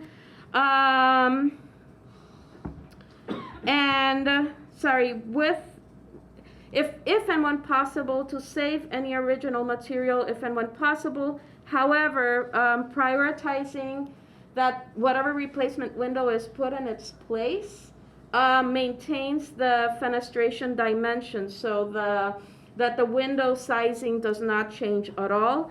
And staff is not sure, and the owner can actually respond to this, whether the proposed windows and doors would fit exactly the sizing of this historic shotgun house. So yeah, so that's so staff does recommend approval, but approval conditional to making sure that the fenestration proportions are maintained as they are, and the exterior detailing is also maintained as it is around the windows. So Great, thank you, Gloria. Tim, do you have any additional information for us at this time? No, other than just to clarify, the window openings will be the same, and the trim on the outside when they put the new windows in, if it does get degraded, you know, putting the new windows in, I want the trim to look the same. So it'd be the same wood trim around it. All right, thank you. All right, Sam, questions? This is a staff question. So we're going through the process of upgrading, so we're still using the Conservation District guidelines at present until the historic ones are approved. that is correct. Okay, that's all I got. Thank you. Daniel, do you have any questions? Not right now. Renard? Quick question Allison. about the door. Yeah. Is that historically appropriate for this home, staff? So the door is not identical. It is a similar style. It's a vinyl door but it's got the things that are characteristic of the Okay. era. Okay. Maybe not an exact replica. But close. Yeah. Okay, thank you. Thank you. Just to note, the house directly across the street, it's identically the same door. It's you see them around all the neighborhoods. I have a couple other houses in Prospect Hill, and the craftsman with the small window above is. I think like the picture with this, like it was hard to like put it on there and really think about what it would it's look like, so white. that's why I It'll asked, be yeah. white, the same color. Yeah, Sure. colors. And yeah, I don't know if you know the blue house across the street. Nope. It's Ann. I can know Ann's last name. Mhm. She has the same front door that we want to do with white, Okay. same color. Thank you. Thank you. I guess, you know what was throwing me off was like the columns and the overhead, like, right, not the, I could just needed to look at the door, so thank you. Yeah, Yeah. honestly, I hope to make it more cute and come back to you all with even, I mean, it's, when the neighborhood association came by the house to look at it, they're like, well, are you gonna make this a potting shed? It's like, you really should fix it up. No, honestly, they're like, I said, well, the inspector said I should tear it down, but I know that's not an option. I laughed, but it's like, literally, they're saying it'd be a great potting shed or maybe a garden shed. And I'm like, well, I'm into tiny homes. It's 399 square feet. I'm Perfect. like, we're gonna make it cute with shiplap on the walls, tongue and groove in the ceilings. And I've done houses before with no sheetrock, and so we'll make it look really cute. And the outside's gonna need You'll get to more list it for cuteness, 400. No, I'm too. just kidding. Thank you. Tim. Thank you, welcome. thank you. All right, and I haven't got any questions. Sam, comments? We have Oh, three I'm people sorry. online. Wait. Marlene, questions? Actually, I'd like to reiterate Allison's question about the front door, because that looks to me like a mission-style door, and it's really not a mission-style house. So I think that there's some, I don't know if she's still here. Yeah, Allison's here. Yeah, no, I didn't leave. I would kind of agree with her question, and I suppose I don't think it works. I don't think it, that's all. This is turning into a comment, and I don't mean it to be a comment. I just mean to reiterate Allison's question. Okay. Thank you. Thank you, Marlene. Doug? No questions. Okay. Comments? We still have Kirsten as well. Oh, Kirsten, I'm sorry. I need you moving. It's okay. I don't Yeah. have any questions, thank All you. right, thanks. No, Kirsten is a. She's an advisor. Oh, Okay. she's an advisory member? Yes. Okay, I'm sorry, Yeah, I've not met her. not voting, but advisory. Thank you. All right, so let's move on to comments. Sam? Only two short comments. First, I want to thank the petitioner for their patience. And then the second one is, I totally am going to approve or vote to approve this one. I don't think there's anything in guideline standing in its way. All right, thank you, Sam. Daniel, any questions? I mean, comments? That's a question. You just threw me out. I was like, I thought we did. No, I think it's good, especially the clarification that the window fenestrations will be the same and stuff, trying to match that. I think that's a great touch. Thank you, Daniel. Renard? I just want to thank Sam for clearing up the point that there's nothing standing in the way of this, because I like it. Okay, great. I would have disliked myself if I was given reason to not vote for it. All right. No, Allison? nothing, thank you. All right. Marlene, comments? I think it's a great project. I think it's really laudable for somebody to go and repair or refurbish or a house that's in this condition and support the historic neighborhood and the whole process by coming forward with your All right. proposal. So thank you. Thank you, Marlene. Doug? Any I have not comments? been called that before. I've been called a lot of things, but that's interesting. It's your name on your screen. I have to look at that. I can't see that on this side. I agree with Marlene. I think I applaud the efforts on this case. I think others would look at this as a tear down, and so I'm glad to see the efforts that they're going to go to give this house another chance at a life. So I support this petition. Thank you, Doug. Kirsten? Nothing Comments? besides just agreeing with other people. I think this house is really cute. I'm excited to see what it looks like. Great, thank you. I don't have any additional comments. I'm really happy that the petitioner came and spent his time with us, and thank you, sir. Thank you. All right, so we need a motion So moved. Approved. to approve, second. All right, Okay. Marlene Newman, Yes. Doug Bruce, Doig says yes. Daniel Schlegel, Yes. Sam the Solar, Yes. John Saunders, yes. Allison Chopra, Yes. Bernard Cross. Yes. Motion carries. All right, thanks, you guys. Thank you very much. Awesome, thank you. You're welcome. Thank you. I'll be Thank contacting you tomorrow or Monday. Yeah.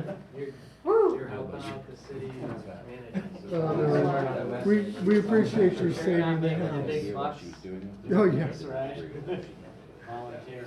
Yeah, Well, thank exactly. you very much. Thank you. And Gloria did an awesome job. She helps facilitate, organize. So I Thank you. appreciate all your time. Gloria. I'll be in Thank contact. Yep, thank you. Thank you. Take care. Thank you. All right. Come to realize. We have another item on our agenda. Oh. We're getting close. We have demolition delay, DD 23-02, 1017 South Walnut Street. So the petitioner is requesting for demolition of the main house and garage. So staff basically put what I was able to find in my research. The first comments are from the resurvey. The Bloomington 2018 resurvey. So the front porch is under the main roof across the central bay, has a wood frieze, limestone columns, and half walls with stone caps. So some description there. Finding information on this house proved more challenging as it did not appear on the Sanborn maps. It was too far south from the city center or in the city directories until 1950, even though it was built much earlier. So in 1950, Jack and Leanne Dorsey, Jack was a painter, according to the directory, along with Julian and Lily Dorsey, and Julian was a stonemason, lived in this house along with a woman called Pearl Robertson, who worked as a cook at Indiana University. So all I could find was information at one point that different working class people lived in this space. And the building has been altered over time, and I believe the petitioner can speak more about structural conditions. But yeah, after going over the documents, staff could not find enough supporting material to make a case for nomination, and therefore recommends release of the demolition delay. And here is some additional information. Give me 1 second. The owner just asked to be unmuted. Here we go. So, yeah. All right. Mike, do you have any additional information for us? I'm sorry, can we use like first and last names, because I don't know who Mike is. Sorry, Mike Brodowski. Yes. Hi, I'm Mike Brodowski. Can everyone hear me okay? Yeah. Great. I'm not sure what other information you need to know. I own the building next door to this property, 1021 South Walnut. I have a recording studio in there. It's been there for 15 years. And we built 2 Airbnbs at the top level, and we have a big warehouse that we'll do something with. And basically this property 1017 South Walnut has been right next door to me, and the property line is actually 3 inches from my building. And I've seen it over the 15 years. It's been a print shop. It's been like a DIY art space, and bands have played there. And then at one point, no one was there because it became too dangerous to be in the home. And it sat there unrented for a while. I found out who owned it, and I contacted them, and I spent 5 years trying to just acquire the property, because as a recording studio, if a developer or someone else were to buy that property and tear it down and start putting something up, I'd be out of business. So, because of the noise. And I obviously wouldn't have any control over when that would happen, and it would be a disaster, especially with a 6-inch property line. So eventually it worked out. I was able to purchase the property. I did look into seeing if it was salvageable. Both the front and especially the back. The garage was turned into a little house. And I went in with a contractor I've worked with before, and I mean, they're pretty scary. And he said even if we did stripped it down to the studs, rebuilt it, and did everything you could, it's going to have structural issues forever. And so my plan is, at this point, I just want to demolish the property so it's not a liability. It is scary having it next door, and then level out the property, and I have no plans besides that at the moment. And that's about all I have to say, really. Thank you, sir. Questions? Sam? No questions. Allison? We can go around her. Just to confirm, not that I don't believe Mr.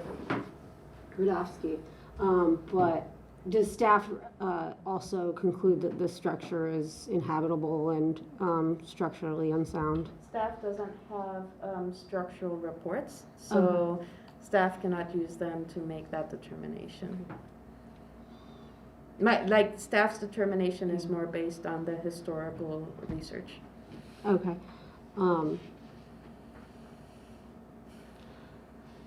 I know then we were talking about the creamery that was, an issue was just public safety, and I think there was another home where we were afraid there might be some squatters that would be injured should they enter the property. So I didn't know if that was on the same level of public safety. We sometimes do have public safety reports through Housing and Neighborhood Development. Okay. But, and if I have them and can access them, I will bring them. Okay, thank you. And then I just had one more, if you don't mind. Absolutely. Yeah, it's a comment. I'll leave it. Thank you. Okay. Daniel, any questions? No, because I was going to ask him that the owner petitioner had mentioned that they had someone go through to look at the structural soundness, so. Okay. Bernard, any questions?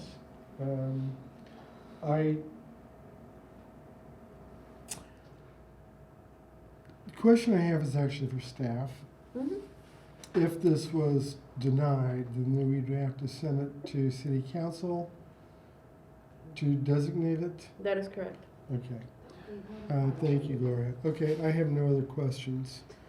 Any comments? Marlene? Oh, I'm sorry, Doug Marlene. and Kristen? No And question. Doug? Except for your. Doug, any questions? No questions. All right. Any comments? And Kristen? Kirsten? No questions or comments. Okay. Thank you. Any comments from Marlene? Well, I'm sorry that this house didn't fall into the hands of the previous petitioner. Okay. Thank you. And Doug, any comments? Comments? Was that Yes, for me, comments. John? Yeah, it was, Doug. Yeah, I mean, I'm just down the street from this, and I've seen this house fall in disrepair and wondered about it. And I've seen over time the amount of, it has over time had people kind of living in it and coming in off the alley to the east side of it. And again, I hate to see it go, but when a house has not been in a historic district, and it's just listed as contributing, we've tended to be a little less concerned. I know that's been an issue brought up before, but typically, if a house is just contributing and again not in a district, then we've allowed for full demolition. So, given the condition of the house, I support this petition. All right. Thank you, Doug. Okay. No comments. Oops. Any comments? Did I get everybody? Sam? 3 comments. One, if there's anything existing in the house that's original that you would be willing to donate to BRI, that's always greatly appreciated. 2, I am sad to see this one go, and I would encourage the owner to consider doing some development when you have it under your control. That'll fill in the missing tooth that's going to be left when you tear it down, but also won't disturb your recording studio. So if you can, long term, that would be lovely. We've got some plans. We've considered a community garden. My studio's having a 20-year anniversary this summer, and we plan on having the concert celebration on the property as a community event, fundraiser for local charities. And eventually we might, if we do build something, we would be very conscientious of making it tasteful and contributing to the community. All right. Thank you very much. I do have a comment. Yes, Allison? It always disappoints me when we can't designate a home significant because of the previous owners. So I just think that Mrs. Pearl Robertson should get a little time in this meeting. She's no less significant than someone who may have been the dean at our college or a president at our college. And I always regret that that's something that we have to look at. And unfortunately, status is what determines whether or not it's historic. So I just wanted to point that out because I bet Pearl was a badass bitch. Thank you. I just feel it. I don't think you can say badass. No, I can. Okay. Yeah. All right. Right? All right. So, recognition for her. All right. Today, regarding the property located at 1017 South Walnut, the Historic Preservation Commission declares that it got notice of proposed demolition, partial demolition, and after today's discussion, sees no need to review the plans any further and waives the rest of the demolition delay waiting period. The HPC may later recommend the property for historic designation to the Common Council. Okay. Okay, so Marlene Newman, Yes. Doug Bruce, Yes. Daniel Schlegel, Yes. Sam DeSolar, Yes. John Saunders, Yes. Allison Chopra, Yes. Bernard Cross. Yes. Okay. Motion carries. All right. Thank you very much. Thank you all very much for your time. You're welcome. Okay, Gloria, we have one last thing on the agenda. Yes, we do have one last item on the agenda, and it is the kiln presentation. We have the architect here who has continued to work with especially the east side, which was somewhat was approved, and yet it is still being finessed a bit more. So do you, Lucas, would you like to share your own screen, or would you like to use these are the images I have so far. Would you like to use these, or would you like to share your own screen? Can we get Mr. Lucas's full name, please? Yes, give me, Or is it Mr. Lucas or Lucas something? Lucas Brown, can you hear me? Yes, thank you, Lucas. Thank you, Lucas. Yeah, sure. Hey, let's just start with a little chat. It's been a little while since we've talked about this building back in 2019. Revisiting now as a phase 1 development. I know you looked at this recently. I was not in those meetings, and we just wanted to touch base again, share a little bit more of this building, 360 degrees, and just come up with a good plan for making sure that this building's a success. So that's really why we're here today. I don't think we're voting on anything. It's really just getting a little additional feedback and making sure that we have a plan mapped out to make sure we're achieving what we need to achieve. Okay, thank you. Do you want to take control and give the presentation? Listen, I think we can take a look at this slide right now, and I'm not exactly sure what transpired in the meetings that I was not in attendance at, but what I gathered was that there was not to be anything that projected above the existing roofs, and primarily HBC was looking at the northwest perspective, and we weren't really, I could be wrong, but I don't think the northeast perspective was really being considered in the appraisal of this project as a phase 1 project. Is that correct? No. Go ahead, Sam. We looked at it. We looked at it from all sides before, but so I'm really glad you're revisiting it. But we did look at the east and the west, but mainly the west is going to be what the west is going to be, and the east is the one that was the back of house was kind of a mess, and we're glad you're looking at it again. So I just want to make sure what we're doing today with this. This This is a status report? This is or- just providing feedback for a potential new COA. Okay, thank you. That's Are we, exactly. now that is a good question. We have a COA for this project. Right. And I don't know what was determined in the previous meetings. I don't have any of that information. Do we need another COA as a phase 1 project, or are we just giving you an update on where we are with this project? If the design changes, then we would need to take a completely new COA for the phase 1. But was there a COA issued recently in the meetings that I was not in attendance at? Yes. Yeah. But if the design Okay. changes, you need to get another one. And this, what you're presenting constitutes a design change, so. Oh, yeah. But wouldn't we want to have a COA filed first? No, we gave a COA, we approved the kiln, Right, and now they want to make design changes. right. So that cancels the first COA. Well, it would be an amendment to the Or COA. it could be an amendment. But have they like made that official motion or Yeah. filed for it? This is just, what do you think? This is a Yeah. precursor to see if, Instead of sitting in another meeting, going through the whole process all over again.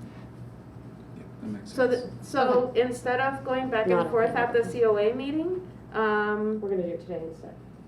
or give feedback and so that, Right, we're giving feedback, Allison. Okay.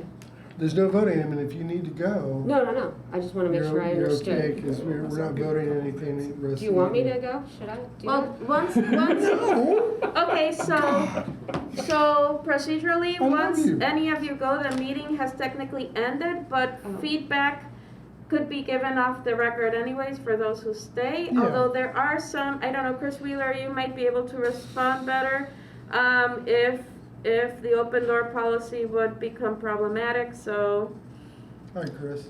If there were 3 and they made a decision. Hi, folks, can you hear me? yes, Great, so let me make sure I understand You this. can't make a decision. One of the board members would like to leave the meeting, who No, is currently present.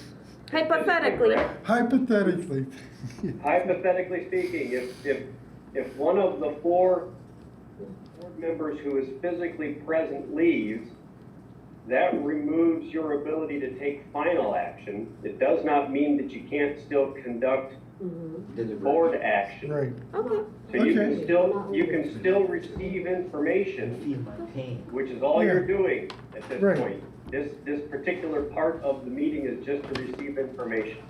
So as long as you're not taking final action, that being a vote, you guys are just fine. Okay. Thank you so Thanks, much, Chris. There you go. I knew the answer to that question.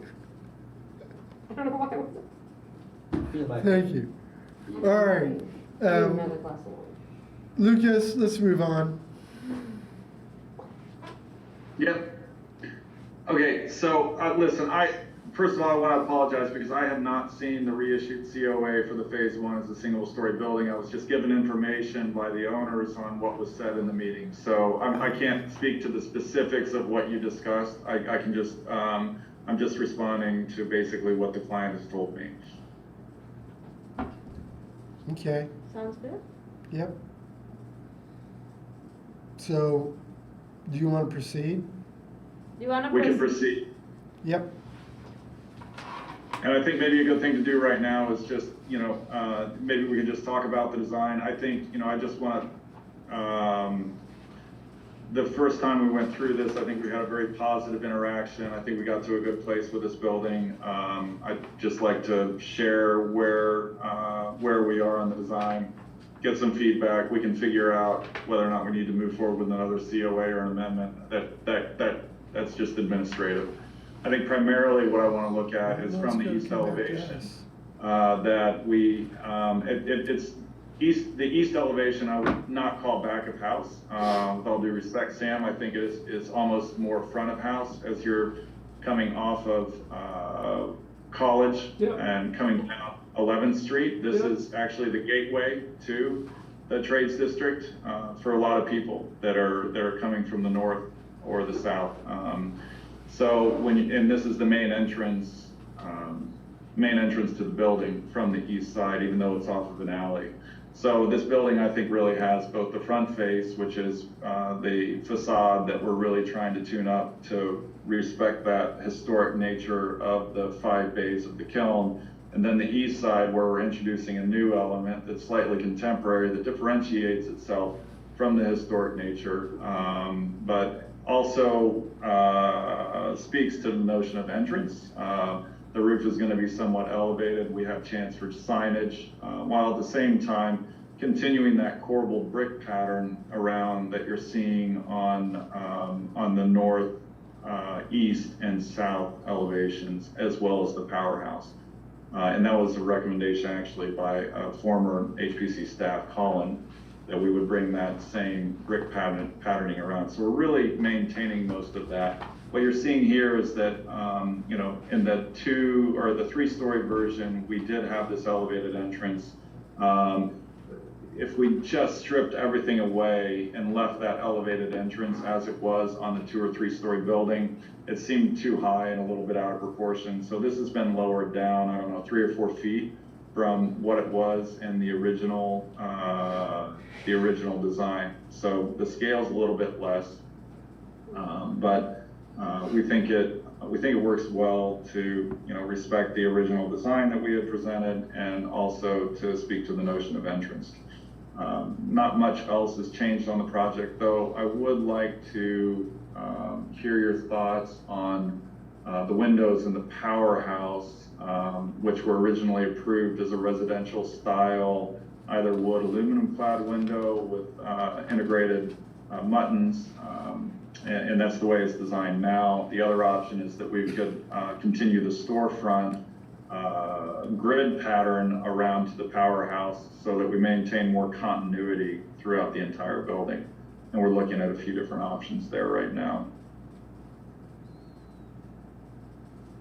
Okay. Go on. Next slide. Oh, sorry. There we go. I am so sorry, everybody. Okay. Next slide. Sorry. It's all right. There are 3 slides, so. Okay. Is there any more slides? Nope. So we're just looking at the elevations and the perspectives. Do you want to So- just go through commissioner comments, maybe? Yeah, yes. We'll go through some of the comments now, Lucas. Sam? I gotta go. I might let, yeah, oh, never mind. Go ahead, Sam. I kind of wanted to wait. I can be very opinionated, but I kind of like to hear what other people say. Okay, Renard? We're just talking comments. no Yeah, questions. I'm having a difficulty here. It would have helped if I saw what was approved and what has changed.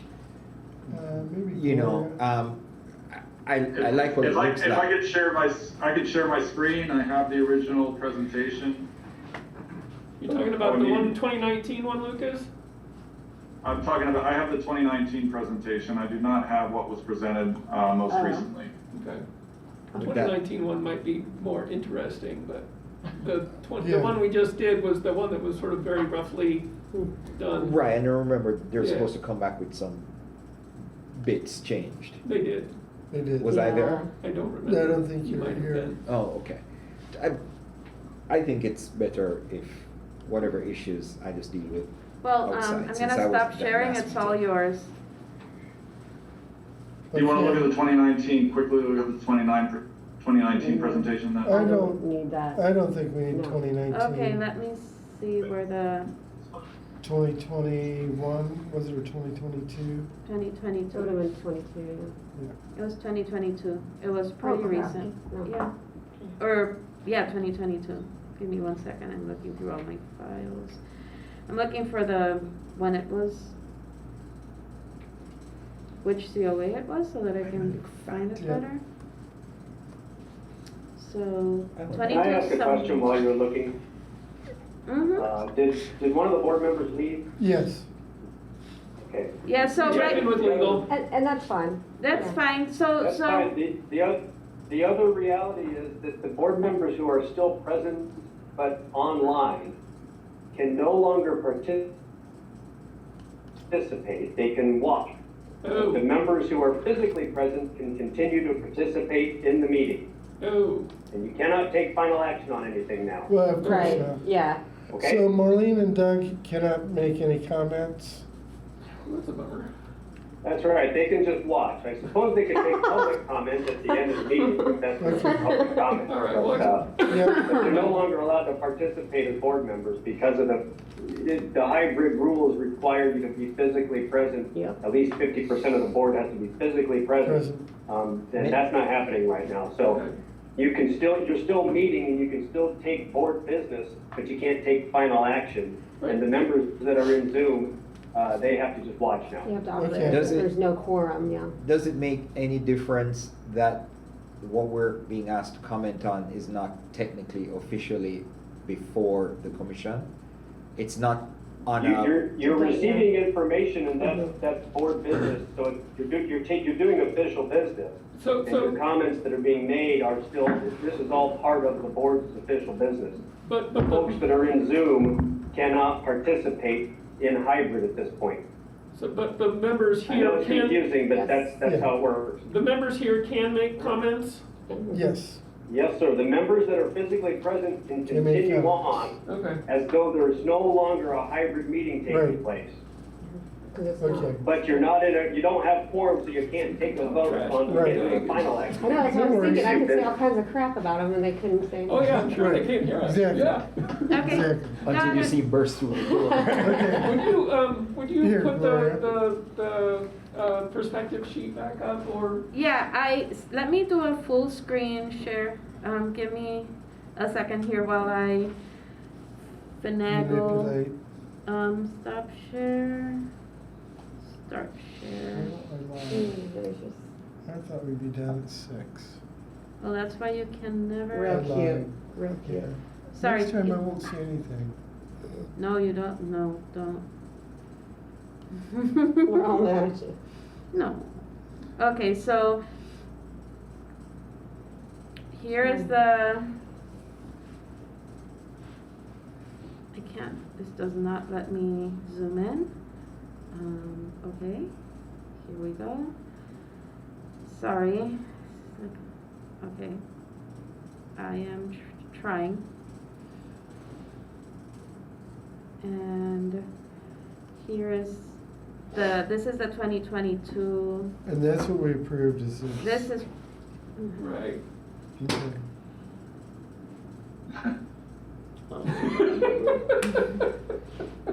That was, It came from the heart. that came from Lucas, that was funny. Yeah. Let me just say, Lucas, I really appreciate your drawings. Can we make the 2022 go away now? Is that enough looking at 2022? No, scroll down on the 2022. I want to make it, can I make a note on 2022 real fast? If you go to the first slide again, please. That's only half the powerhouse that's in the alley right now. It's been cut off halfway through, so I don't think there's any way we could actually make the building look like that. Good. Okay. Okay, then, let's not look at it. Because in plan, the entrance intersects on the east side, that entrance where it says kiln, it intersects the powerhouse halfway through. Mm-hmm. So you actually enter through the door and then you would take an immediate left and you would go into that powerhouse building. So the sketch that they gave, they just basically cut the back of it off. On that one. Where? If we go back up to their final design. The 2022? Mhm. The back? Okay. Yeah. Okay. Ouch. I thought we had the top hat in their last design. No, they 2022. said they're gonna not put anything on the roof. Okay. But I thought they were gonna plan for stairs or something in the future. Like an elevator shaft. I asked them Yeah. about that, and they said they were going to put a roof hatch. Okay, Um, okay. Which we may still do. We're not interested in putting any type of assembly occupancy on the roof at this point. It would just be for, utility access or, maybe, an occupant that Okay. wants to grow some microgreens on the roof or something along. It's not gonna be an assembly use. It'll all be code compliant, but. So in your plan here, Lou, we're trying to get things wrapped up. In your plan here, you're adding a structure that is is tall or taller than what was existing on the left Yes. there? Okay, so that's a plan change. Mhm. And then, so you're wanting to know from us if we would be amenable to this kind of a plan change, is that correct? Sure. Okay, I think this is just a design check-in. It's Okay. like, this is the direction we're moving, and I'm putting words in your mouth, Lucas, and tell me to be quiet if I'm putting the wrong No, words it's in. fine. It's just a check-in to say, this is the direction we're moving. What do you like about this direction? What do you not like about this direction? Yeah. And I totally agree with you that this is, the second front facade, Yeah. right? yeah, And it's perhaps even more important than the other one, although the other one historically has a lot more presence. So I really applaud that you're trying to make this as important as, for an entrance. One of the things I think that really helps do that is the verticality of the kiln thing. The thing that bothers me about the kiln, that little pop-up, is how masonry is being used as here I got a point, I don't know if you can see, like right under where the kiln sign is, how that's being used as more like wallpaper. It's not integrated into the design. So I'd almost rather see that whole piece be that, it reads a little bit like metal siding, sort of an industrial. I love it. Yeah. I love it. It's gonna be, And keep the it. client's gonna like that because it reduced costs. Yes, that's great. You're So not keep charging it for keep that it advice. simple. I like keeping it simple. I like the verticality that you get with the fenestration and how that really accentuates this little skinny thing. And it's not doing much more vertically than the rest of the building, but it's enough. So I'm glad you pulled it down a little bit. I think the only other thing that jumps out at me is that walk-in cooler. It'll be screened. It'll be screened. Yeah, I want to see that. So, Yeah, because that's right now fine. it looks like, bad words came to mind, which I won't say. But, yes. But we'd like to know what the screening looks like. And that's why I kind of say back of house, because you got a walk-in cooler on the most public corner of the building in some ways. Yeah. So- Can I share my screen real fast? I think it'd be very helpful if I Yes. could show some. Go for it. Let me stop share over here.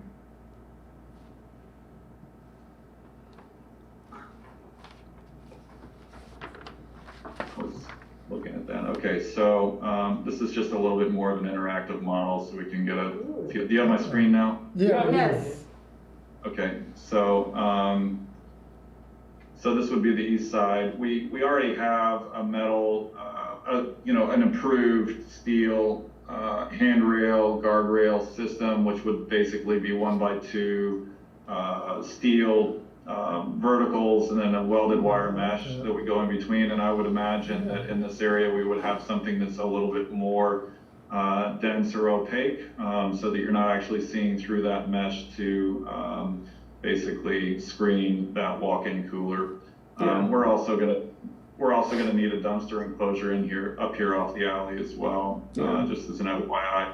I will say, Sam, I appreciate your comment. It was something that actually Colin had suggested, is that we carry that brick patterning around. So the new portions of the building are gonna be this piece right here, and then this piece here. Yeah. This is the future stair area. Yep. We're basically just cutting that off, and this is turning into the mechanical room, and we may put a stair up to a hatch, like maybe a Lapierre stair or something along those lines, to a hatch in the roof here, so we can get onto the roof. And so this is a new part of the building. I think continuing the brick pattern around to this lower one level, I think probably works because it's in line with the rest of the building.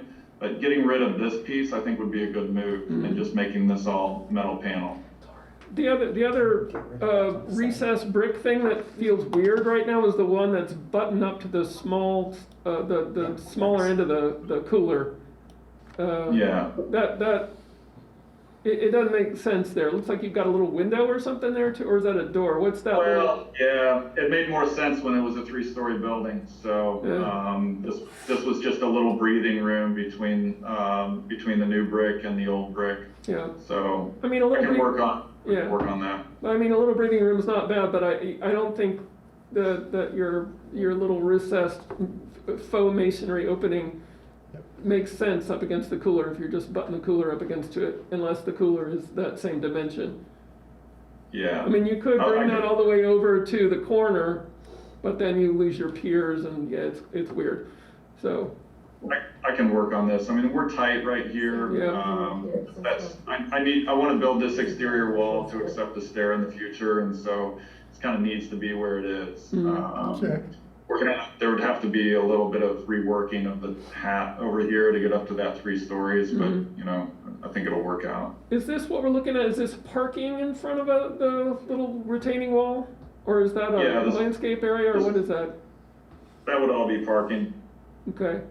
I think the other thing I would suggest, if you're, because you got to go down to get in, right?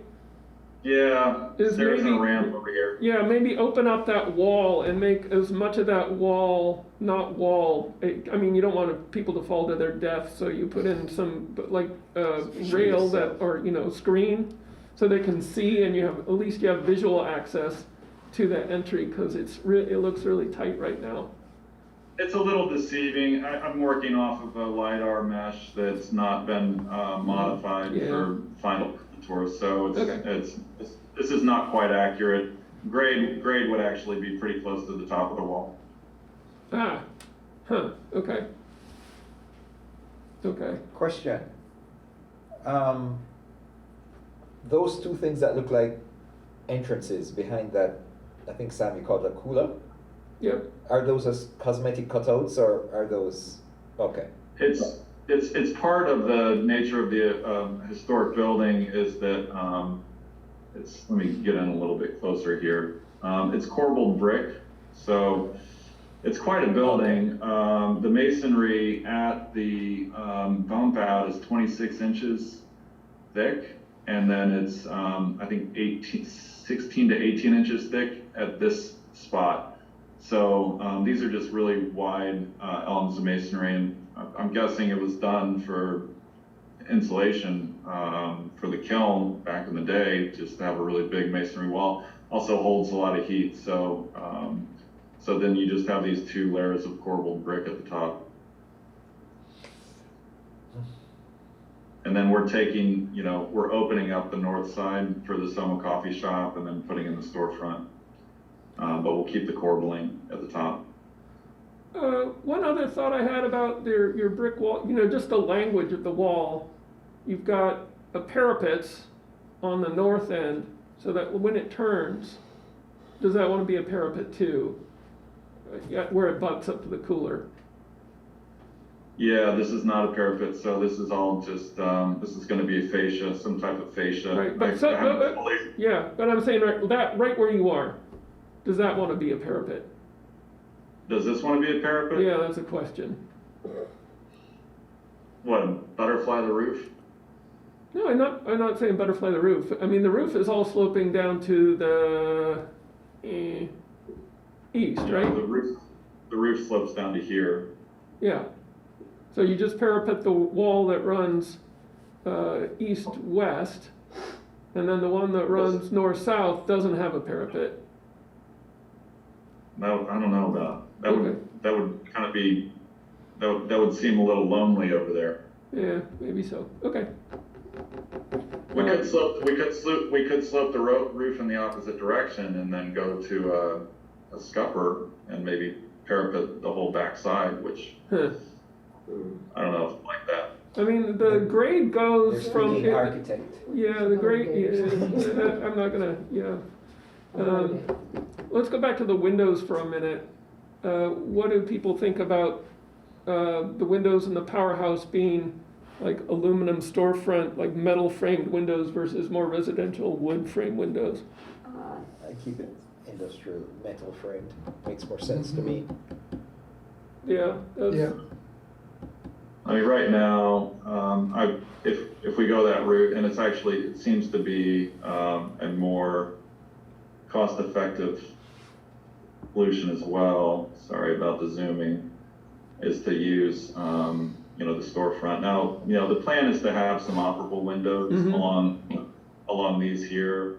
It's going to be a 2x4.5 storefront system with some operable awnings at this level. So we could use a very similar language that we're using here on the powerhouse. That I honestly, I think it would be better. I think it's going to be more affordable. And I'm meeting with them tomorrow, and I'm going to suggest that we switch the storefront. Yeah. Are you going to have any operable vents in the storefront on the power building, the powerhouse? Absolutely. Good. Yeah. Okay. Yeah. So I imagine that we'll probably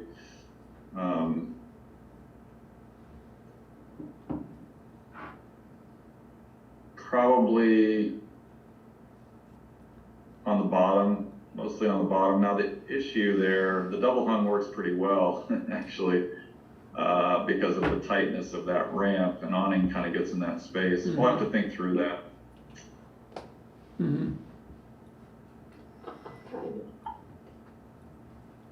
Yeah, that's why we went with double hung on this, is so that it didn't intrude in the circulation space. So that's interesting. Yeah, how high is that floor, or what's the relative difference on the floor on the interior versus the ramp? I mean, all I'm saying is, can you do the high portions as operable, so you don't like clock people in the head? Yeah, we'll have to figure out operation. Yeah. There may or may not be a mezzanine level in there. So if there's not a mezzanine level, it's going to be pretty tough to get up to those. Yeah. All right. But we'll take a closer look at that. Okay. But so I think the main thing is, just conceptually moving toward this rather than just, what was previously shown and discussed. one other suggestion I have, which is a little bit radical, is maybe get rid of a parking spot. You radical? Yeah, whatever. Basically right below where the K is, and then have a stair that is like, a 90-degree stair that funnels you down into that space. I'm just, I want to open that up, is where I'm going. And that's not an historic thing, it's just like, if you want it to read as an entrance and a main entrance, I want to see more access. But, I mean, it's a pretty wide stair right off the alley right now, going down to that door, with a pretty big ramp going back to the mill, basically. So I understand what you're saying. Losing a parking spot, I think, would be a tough sell, since there's virtually no parking for this project to begin with. Fair. All right. So, but it's a good comment. I don't disagree with you that it could be opened up a little bit more, but it's tight. And there may be other ways of opening it up, like that wall that is on the south end doesn't really have to be normal to the wall that it meets. It can, flare out and open up a little bit, and so you get more if you're going the other direction, unless you have property line issues. Two parallel parking spots right there. Oh, well, never mind. I'm trying. It's really tough for parking over there, Sam, because they're right up against that other property. That was good. Sorry about that. I inadvertently shut down the program. Oh, darn. Mr. Brown, can I make a comment? Please. Sure. It seems like you really know what you're doing, unless you do something totally crazy or out of whack. I think that you're probably on the right track. I appreciate that. Hey, listen, I think that, you've shown yourself to be a trusted designer, architect, based on the questions that Mr. DeSaller has asked you. I've been impressed with your answers. So, as a member of this committee, I can say I feel that you're on track. I appreciate and that. I speak for myself only. And just so you know, like when I come to groups like yours, I always feel like it's a collaboration, you know, so that we can work together to make sure that we're respecting, in this case, the historic fabric of the community. So. Thank you, Lucas. Do we have any other comments? No. Bernard? I think it's a fine project. Looking forward to bringing it to us. Sam, anything else? One thing that I haven't, I think, been saying very strongly at all, and I should bring up, is the mantra for the Secretary of the Interior Standards is compatible but differentiated. And that's one of the reasons I wanted to pull out that masonry wall, because I think it's not differentiated enough. It's trying to be, you know, mimic it a bit. So I like the, you know, this is a different thing, and this is a piece that transitions you between the two buildings. And looking at it like that, I think will make it a lot stronger. All right, Doug? Oh, sorry. Okay, I did want to just make a comment in response to that, Sam, in that we had that discussion where originally it was metal siding, and then there was a suggestion by staff that we should continue that around. So yeah. I think I'm going to pull it and see how it works. Great. Kirsten, do you have any comments? We can't do comments from the field. Yeah. Oh, that's right. Sorry, guys. We can take public comment. I love public comment. I don't think we can do that either. Probably not. At the very end, I think that we could. mention Well, I at the mean, very he end. said we could, Mike Yeah. said we could take public comments, and if they want to comment during there. So, let's move on. I don't see any old business. We have commissioner comments, but that's within our group. Do we have any comments? I just want to say thank you to Lucas for coming. And do we have any updates on any of our violations that I've missed? I was not at the last meeting. I emailed, I did send the two that have been long-standing. I emailed those to Mike Rooker. At legal? At legal, so to see what the next step is going to be, see if it's going to just be the legal department dealing with it, but I need to meet with them soon about that. And yeah, the case about the tiles alerted me, about the polymer tiles alerted me, slate, that there's a house that we saw a year ago for multiple cases. Kilos? That, no, so this is something completely new, but Angie Ricketts' case basically brought attention to another case that somebody who put their tiles in a neighborhood association really loved them, but they are composite material and we haven't seen them here. So I'm going to be looking into that this week. So the two really old cases. Oh, we're getting more violations. Yay! Columns, I'm sure if we look, we'll find. That is kind of on the record, from beleaguered mid-level bureaucrat of the city. But so for following up on the two cases in Elm Heights, the one with the Spanish tiles and the one with the barrel tiles and the one with the columns, Valentine and Fest? Second.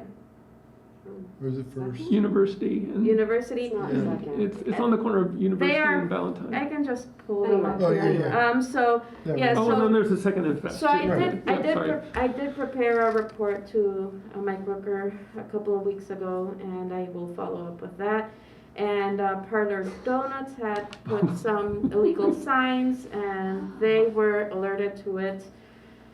The sign's by gone. planning and by us, and they removed the very large I signs. observed this, yeah. I saw And it they are on you. supposed to be sending a COA for the small sign. So that's kind of where we're at with. Okay. And were you here when I said that, mentioned that the 2nd Street house with the window replacement, the fines were paid? Yes. That is closed, that Yes, is completely that's done. closed. Yep. Very good. And on to very good news, or sweet news, or happy news. You're getting paid? Today, Never mind. I was informed by IU Cinema that we got the creative collaborations for 2023-2024 for a 2-movie film series to be done between the city and the Eskenazi School of Art, Architecture, and Design for Historic Preservation Month, although it will have to be held probably in April instead of May because, May school is done. So, for 2024. And the projected movies are, because we want to reach as many people as possible and talk about concepts of preservation, how they're presented in film, are the Muppet movie on one hand, and Columbus, filmed in Columbus, Indiana on the other. Oh, yes. That was just playing here, the film Muppets about in Columbus, Columbus. Indiana. No, the other one, the Oh. Columbus one. Yes, Oh, so, sorry, is that a movie about Columbus? Oh, yes. Yeah, Yes. about the architecture. yes, so It's kind of a those, love story, I'm told. yes. Oh. Yeah, so it's fiction, but characters are architects and the buildings are characters as well. Right, exactly. So, and on the other flip side, I'm already trying to sketch out for 2024 because the partnership is city and university, so that would be the university side of things. And on the flip side, look at historic theaters and maybe do a theater tour exterior, and if we can make arrangements, enter some of the interiors and talk about, do a Okay. walking tour, a special walking tour one day, so. There's some really good ones Very around good. here. So yeah, so that's kind of just like some nice news. We put part of the funds. So my desk puts part of the funds, and IU puts the space Marlene and left everything us. else. So anyways, thank you. Okay, so we're at public comments. Oh, I'm sorry, I think Allison. we're really, should be in old business at this point because I brought it up several times, but I absolutely gotta address this hybrid meeting that we're continuing to hold. It's just not working. This is like the 4th at least time I've been called in the middle of the afternoon to say, hey, are you gonna be there in person? And I said, well, I was hoping to go to a lecture at the law school, no offense, but that's what I dressed up for, not you all. But I mean, if I'm the 5th person, I'll be there, just because that's the kind of person I am. But it's the state regulations that's allowing this to take place. I understand it's allowed, but just because you can doesn't mean you should. Well, I agree with you. And I think that we need to go back to regular meetings where we have an expectation that people come in person and not allow folks to participate and be online. I've done it once, but I just don't see any reason why we're not going to go back to a regular meeting schedule at this point. We have got to discuss continuous misses by members of this commission, because again, it puts more burden on folks like us who occasionally would like to go to a lecture at 4 o'clock that ends at 5 o'clock and can't be here, to be here, not just be here, but be here in person. I just don't think that it's fair. I'm same position with you, Allison. I Great. think everybody should be here in person. And it if I should could, be I'd make a hybrid. motion and take a vote, but we can't. But I would like to But it's really have a because, I true, mean, real can we get discussion. around the state And I'd like rules? to make a motion that it's on the agenda the next not time we're just gonna that. meet. No, we can't do business. I cannot do that. We can't do Can that. I can ask though, could you made a point. As the chair, he can put whatever he wants on the agenda. You It made a doesn't point. require but a motion. I like data, so could we do a spreadsheet of some kind and see who was here? You already. You mean did like it. that? Son, you're one of these guys that needs to He's hit. a stickler, man. Well, So I I mean, want, I and it's just, I would We were like talking to. about it. Yeah. Well, yeah, let's just talk about it. and again, because he's the chair, he can set the agenda without a motion. So that's my That's fine. request to the chair. It's not a Yeah. motion that I'm making. It's not something we need to vote on, but we continue to have meetings and we're not discussing this. I just don't understand why. No, it irritates me a Thank lot. you. So as staff, this is something that staff has been talking Yes. avidly about in each of our meetings, because it also puts an onus on us to be reaching out and reaching out Yeah. and reaching out Absolutely. when we are already severely understaffed. Yes. I So literally blocked off Thursdays. Oh, yeah, me too. I mean, unless I'm on vacation or sick. no, and I am grateful. You have no idea how beyond, at least I can say, and you know, this is on the record, how grateful I am for those who are participating and sacrificing so much time, because there are over 20 meetings a year. There are a lot of meetings, so I do recognize just how much of a time suck it is. There are 9 voting members. There should be a bit more flexibility. Staff has started to look into it. I don't know how much I can disclose at this moment, but this has been, yes, ongoing. Discussion with us. Yeah, and Sure. Mr. Zodi mentioned that to me today when he had reached out to see if I could be here, so I appreciate that.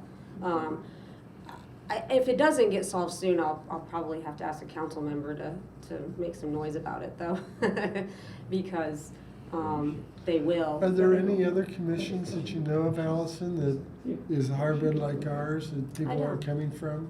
No, Or showing I'm up not for the aware. meetings?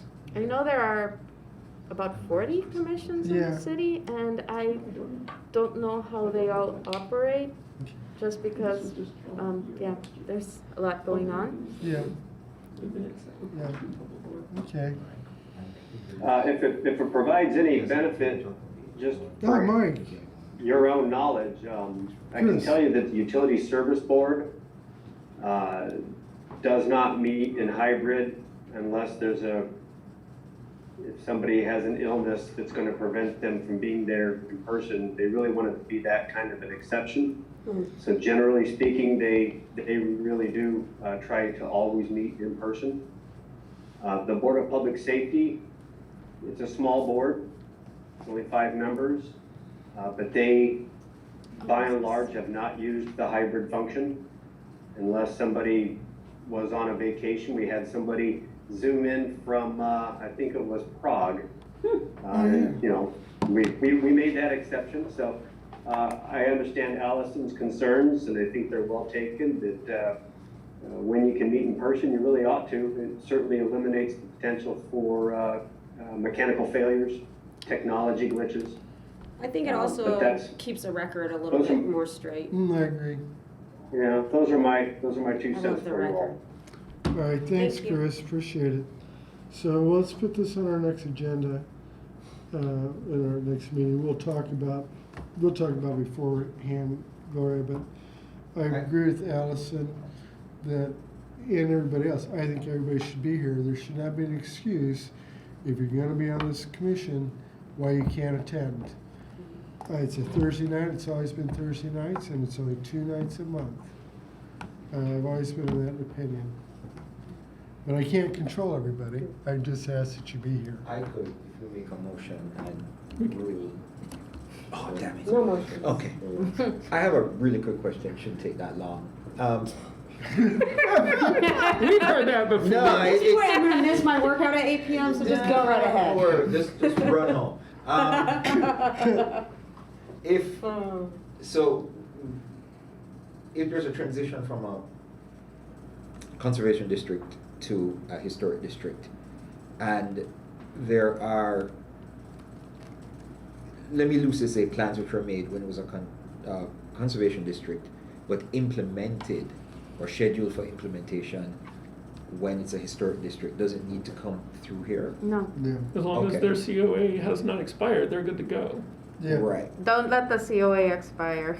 If it does, they take 2 years. I think it's 2 years for a COA to expire. And if it expires, then you have to reapply, and you have to reapply under the new rules. Right. The part B is, what if you had to, I have a situation where somebody built a fence and the fence was, let's just say, not regulation, and they had to demolish it, but the new fence was being rebuilt when it was a historic district.